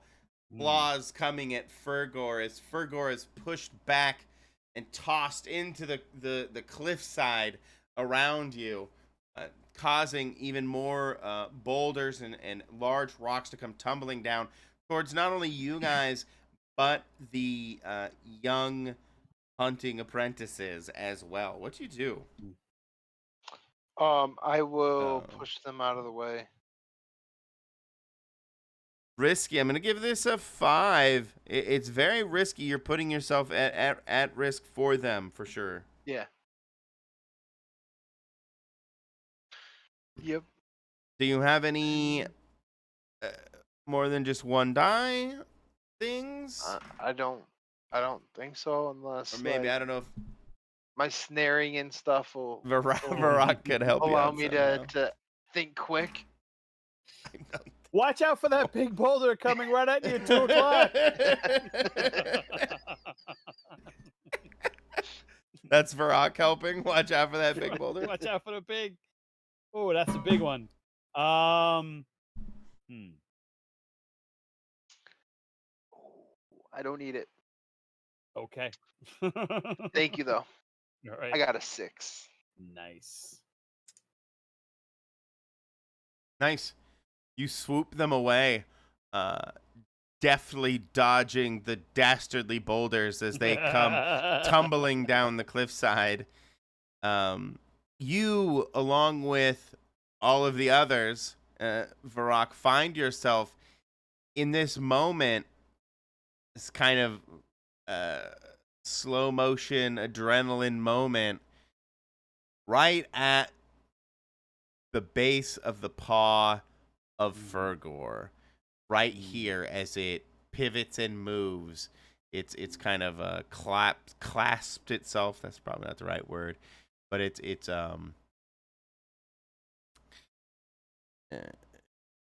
pushed itself into the ground here as it's stabilizing itself as it continues to fight above you, stories tall above you. The Skyclaw, they seem to be in quite a heated tussle above you. In fact, just for dramatic flair, a feather from Skyclaw comes tumbling down, thick like a wool blanket, and large like a plank comes tumbling down. I'm gonna get that on. What do you guys do? I kind of think that Ned would take his hip spear out of his belt, and he'd go to the paw, and he would try to embed that spear between its toes. And just slice and dice inside in between the toes, so that hoping to make it irritated and hurt for for him on his paw. Maybe helping the Stormclaw. Seems dangerous, but you've tracked animals and you know their weak points, so I think you get at least 2 dice. Does seem dangerous. You don't know where this animal may be moving. This monstrosity, this beast may be moving. I would consider it dangerous, risky, so a 5, but 2 dice for sure. As you kind of step forth, trying to pierce the paw. 2 and a 6. Let's go. Living on the edge, baby. You see. Living on it. Excuse me. You see Ned barrel towards the between the toes of this great beast, taking his hip spear and stabbing at it, kind of probably losing himself in the loose fur as he moved in. And in that moment, you hold on to the hip spear, because in that moment it definitely feels it with the 6, and that great paw begins to move up towards the body of the great beast, Fergor. No, but he wouldn't hold on to it. He would kind of try to push it, so that like the other toe kept pushing it in deeper. So that like the more he stabs, the deeper it's gonna go in. And then he's getting out of there. He's kind of like cattywampus wedge it in there, so it just pushes it. Exactly. Kind of twist the spear. Twist it and turn it in it. Good old hip knife, or good old hip spear. Good old hip spear. Trusty hip spear. Above you, you see Fergor clearly distracted, and its great face, this massive tiger's muzzle, comes turning towards you, and you can finally see that the true monstrosity that is full of Fergor, the massive tusks piercing through its upper lip, and it's slobbery and gross for reasons. And you can see it begin to try and gnaw at its own paw to kind of get that, whatever that, that pebble, that irritation from between the webbing of its feet. And all of the sudden, behind Fergor, you can see this great bird, Skyclaw, come barreling down into the great beast, and the claws dig hard into the neck of Fergor. And Fergor begins to get drug away a bit before shaking off Skyclaw. All of this is thunderous and happening around you guys. Barack, what do you do? See, obviously Ned charge and try to attack a vulnerable point of Fergor, like something that's not, you know, I understand what he's doing. Mm-hmm. So I'm going to now withdraw into my shamanistic, um, contemplative, find a little bit of stand behind maybe some churned earth or boulder. I'm going to see if I can go back and lore a Fergor or get spiritual one another vision quest. Like Are there in other all these gods? tales. What's that? Are there other gods? Is there more than just I would yes, Skyclaw there's and definitely more than Fergor? there's plenty of gods. And all these stories about gods and fallen gods in the mythology, there's Mm-hmm. always like a weakness Mm-hmm. or something, whether it's physical or it's intellectual. You know, maybe Fergor has. I'm going to go with the assistance of other gods, or call forth another god. That might be a little hard though to do. I don't think I'm that powerful. Desperate um, times. I don't know. yeah. Is there a god that is allied with Sky Skyclaw? Well, I would if I could do that or this. Uh, um, a murder of crows, right? Call Right. forth all the flighted the predator birds and swarm Fergor. I like it. I like it. What Yeah, do I you? think that's Yeah. what I'm going to do is to really channel this. Like this is going to take every fiber of Varak's being, all the energy he can muster physically, mentally, spiritualistically to do this. Because he Five wants alarm the fire. skies to be darkened with, the birds. So this um like a swarm of locusts, but it's all going to be with Absolutely. birds. No, I'm with you. You want to black out the sky with Yes, with blot out the sky. with prey birds. Mm-hmm. Birds of prey. There we go. That's the Birds of phrase. prey, or you know what? All the birds in the air. Like this is a call to arms. Skyclaw is, I would say, hey, Skyclaw's requires your sacrifice. That's what I'm going to do. Okay. So Do it. Sounds like a 5 to me. At least okay. 2 die. Can you get help anywhere? Or ooh. I was gonna do like a blood. We have to sacrifice. We have to sacrifice something along with it. Can't just have them. Just look at all the young hunters around Yeah, you. yeah. Okay, Garlic, come over here. Take one for the tribe, baby. Yeah, yeah. Are you But actually asking to sacrifice one of your I was I mean, sacrificing like blood. We have to give our blood yeah, to all do right. this. Um, Some blood, not all the blood. right, Body. but a pretty decent amount. We might be a little anemic afterwards. But I'm gonna need a little more than a cookie. You know what I'm Yeah, saying? sorry. I did momentarily say maybe I should sacrifice because that would be more in line. Let's not get too blood. Let's not get too Mayan. It's a great use of your Or hip Aztecs. spear. So Yeah. you could. I mean, I'm just saying. As you look around in that brief moment, you see a couple boulders that have turned over in such a way that look like they could make great sacrificial stones. They have Perfect. some. Yeah. You never turn down a good sacrificial stone.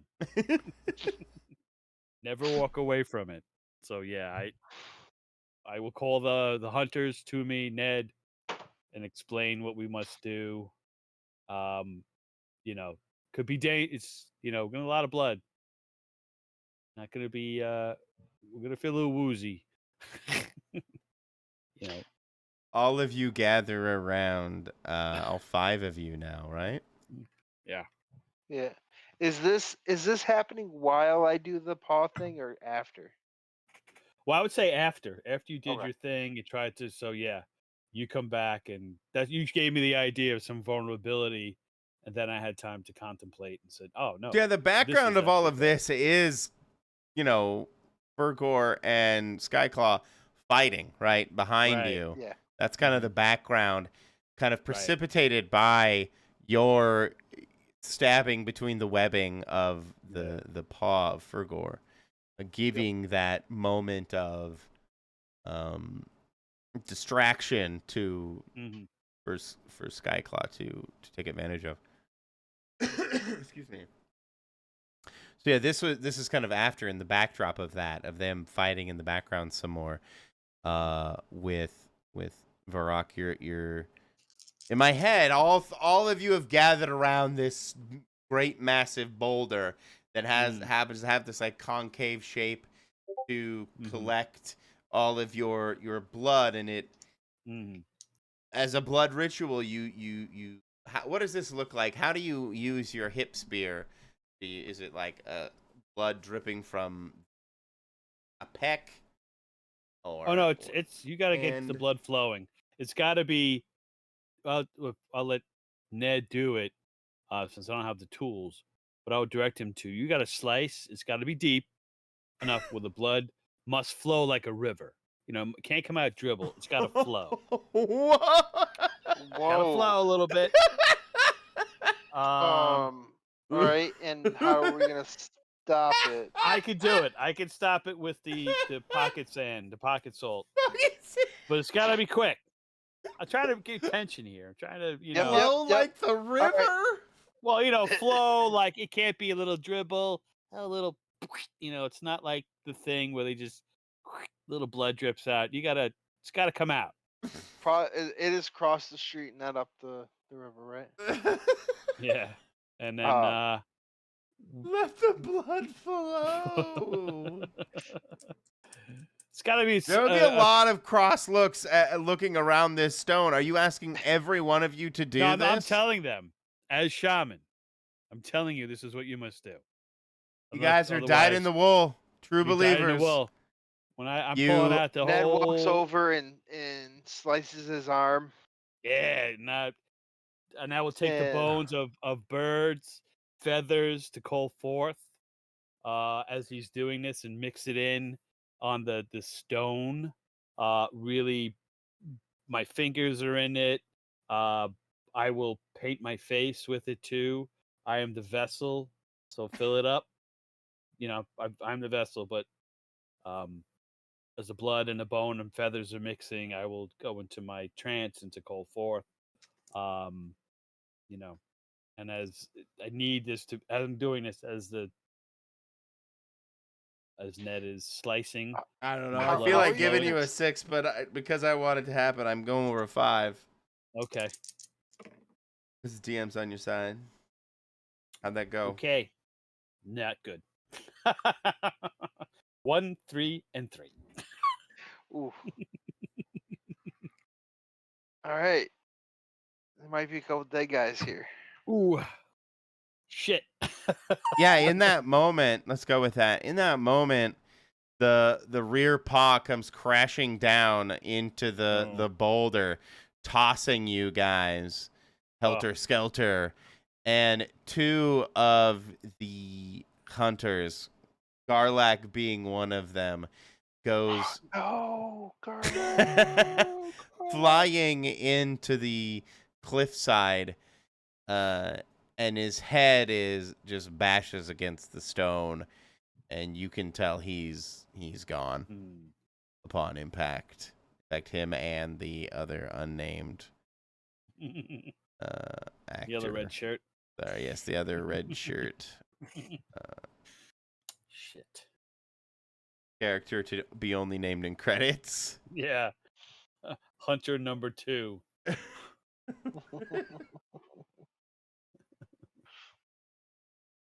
Ugh. What do you guys do? You're all kind of bleeding. Well, I'm gonna have to now. I'm in need of medical attention. I will perform the I am pocket bleeding sand. out. I will dress the wounds. The ritual didn't go quite as right, so I think it did. okay. I think the sacrifice of those two young Ah. men Okay. jump starts, kick starts, and in behind you guys as you go towards Ned to see see to his wounds, you hear the caw, the orchestra of various bird calls and squawks as you see them fill the air up into the sky and begin to coalesce into this great mass of birds. But that's all happening behind you at the moment as you look towards Ned. Ned, you are bleeding profusely. I would say bleeding out, yes. With a difficulty of 4, you can try and heal up. Or not heal up, at least bandage and stop the bleeding. Or Are you saying to me or to? No, Varrock. Yeah. Okay, that's what I thought. All right, I got a 6. Perfect. 6 and a 2. You patch up Ned pretty dang good. The self-inflicted wound is no longer bleeding profusely. All of your heads, both of your heads are still kind of ringing. We just watched the first episode of Lost. We're starting again. We just and that whole first scene where the ringing in your ear, the whole kind of popping in and out thing, I think would probably be very appropriate for both of you right now as the thunderous battle begins to unfold above you. You see the mass, this great mass of birds come coalesce and dive towards the body of Fergor, and you hear the as they swarm around and latch on all around, like cover him head to toe, this great massive beast in these birds, and they begin to peck out and toss the hair. All of the fur of Fergor gets ripped out quickly by all of these birds, and this disgusting mole rat looking naked hairless beast now it's heavy mane of fur no longer an obstacle. The claws of Skyclaw easily pierce into the flesh, no longer abated by the heavy fur, and this rush of blood, this great wet watery blood, not very red at all, comes spilling out of Kilgore. It begins to spill out profusely, like more than even such a great beast to be able to hold, and begins to fill the basin around you guys. At that same time, Skyclaw kind of flutters. Not flutters is the wrong word, but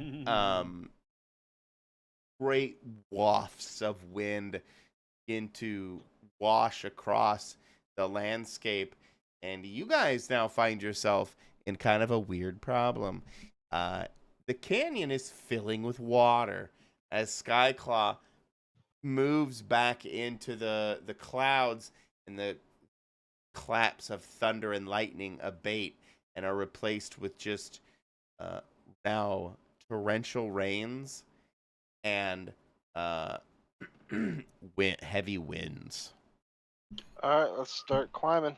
Yeah, I guess the bird's not helping us out, so yeah, we gotta climb out. Um,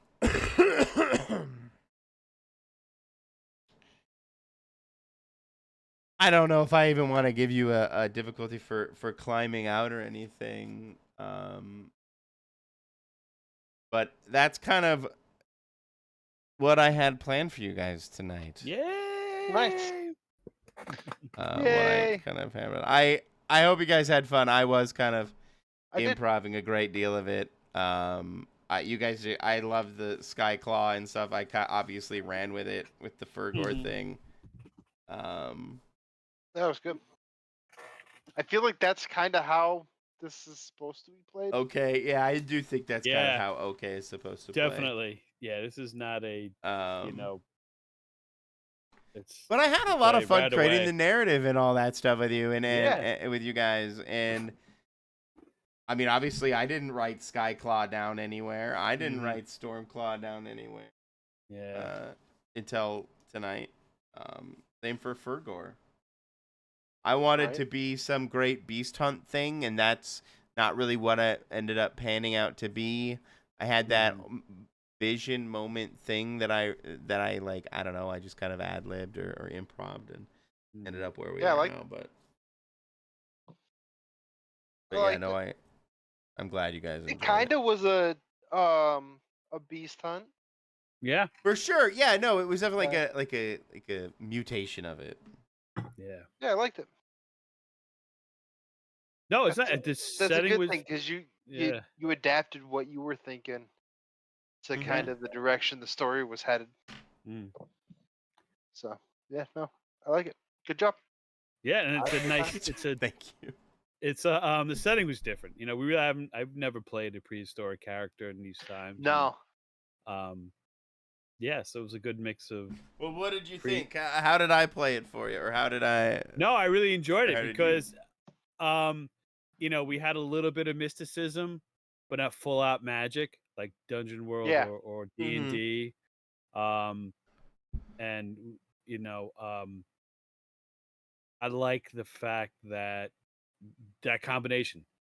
We got some organic fighting in with the bear, and then we Yep. had, you know, Stormclaw and Fergor, that whole Clash of the Titans, the gods are fighting, and how, you know, Ned and Varrock would look at Oh this. shit! I never did anything with Toby after all of that. That's my bad. Oh, he became the hero he was well, looking to be. Toby, you know, he might have been, he was sacrificed too, because the birds came and, you know, Yeah, right. he's Maybe when you collateral guys go damage. back, you tell a little different story where Toby is a much bigger part of Yes. the whole ordeal. Yeah. Well, that's what happens, right? You know, it's like he's collateral damage, and it's terrible. But you know, he gets a little bit of praise. You know, we won't discount his bravery. Oh, absolutely.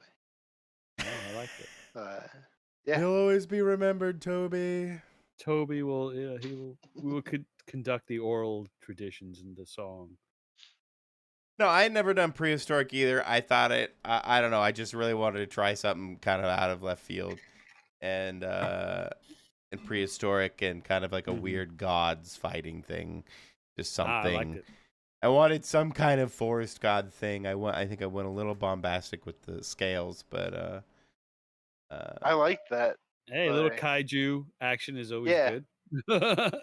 yeah, that's my thing too. So I wanted some big great beast battle to be kind of the backdrop. I Yeah. watched Cloverfield the other night because I was Okay. feeling, because we were talking about Cloverfield, Right. Yeah.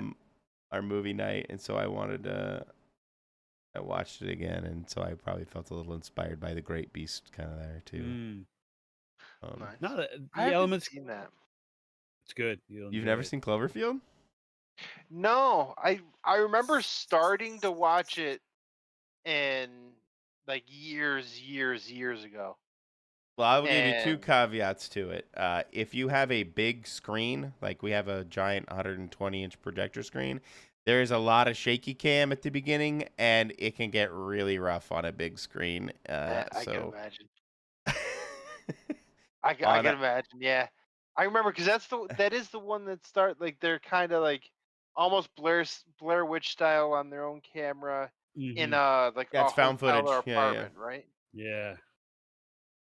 It's probably one of the better found footage, shaky cam movies. Yeah. Oh, for sure. Definitely. Yeah.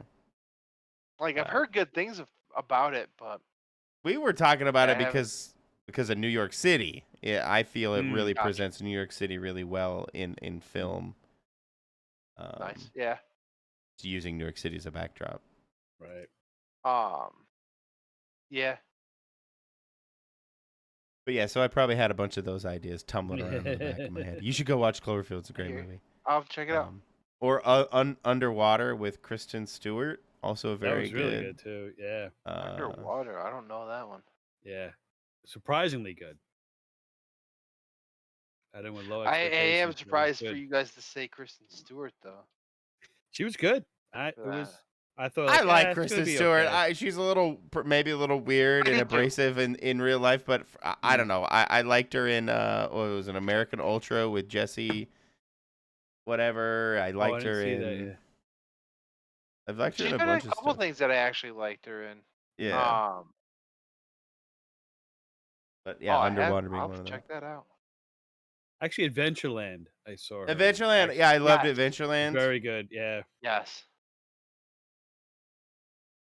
Yeah, but Adventureland. I liked her in Adventureland, and that almost made me watch the Twilight yeah. movies. You don't have to watch the Twilight series. And No, I shan't watch that. yeah, no. But her in Underwater, I really, really enjoyed. Yeah, it was good. Also, the movie Prey was rattling around in the back of my head Yeah, I for gotta it. watch that. I haven't Another watched great that. movie if you have not seen it. Yeah, I gotta watch it. Talking about gods and beast hunts. You haven't watched it? No, I keep. Okay, you're coming over sometime in the next Yeah, few we'll days, watch and it. you're gonna I'll watch watch it with Prey. you, yeah. I'll get On the big full TV. experience. Is that Yeah. Alien Predator universe? That's the Yes. Predator universe, yeah. Yeah, Is that the new? Is this the new Predator? I don't know. There's like, didn't it come out fairly recently? I think 2 years ago. A couple of years ago. 2022. Year. Okay. Yeah, I think so. Yeah, really good. It's also I'm looking at like IMDb. Native Americans fighting Predator. It's pretty good. Okay. I do recall seeing this, the trailer for it. It's just really good. It's a great little romp. A romp. Anyway, I'm glad you guys have fun. Yeah, I had a lot of ideas kind of rattling around. Thank you. Kind of mess around. Okay is a really good way to exercise that stuff. So yeah, because you could do it quick and improvise, and doesn't take a lot of prep, and you can riff really well. So it worked out. I liked it. Same here. I'm glad. Okay, before I leave you guys, stars and wishes, because I have to do it. Start with Brian. Stars was the setting. I really, when you said prehistoric, I'm like, yeah, I'll do it. I don't know how it was going to be, but kudos to the setting because it was different. Like I said, incorporate a lot of mythology, organic stuff, mysticism. I can see everything in my head. So yeah, stars for the setting. So kudos to the stars, to the setting. To the star. Kudos to the star. Wishes. I wish we had our regular crew with us to do this. Yeah, I'm with you. It would have been a lot fun. It's sad. The circumstances are unfortunate. We probably went in some different directions. Right. But yeah, so that was my wish. Thank you. Thank you. I would say I like the setting as well, but I like the fluidity of the narrative. Oh, thank you. Kind of going and adjusting and along with it felt very fluid and very natural, the progression and everything. I liked it. Yeah, awesome. Definitely. And then wishes. I wish the whole crew was here. Yeah. Soon we will be wandering the moon soon. Yes. I have some big ideas. I think I'm gonna fast forward you guys just a little bit for the beginning of the next episode, next session. because I wanna play around with some ideas. Cool. Putting you guys Okay. in situation. Excellent. That works. Gentlemen, thank you for hanging out tonight. I Thanks. I had Yeah. fun. sounds like you guys have fun. I hope you had fun. Oh yeah. Absolutely. I definitely had fun. Yeah, baby. I did. Thank you. To Skyclaw, may the rains wash us and keep us healthy and prosperous. That works. I got it. I I like got it. it in the end There there. you go. Thank you, gentlemen. Have a good Take care. evening. Night, Bye-bye. guys. Bye. Bye.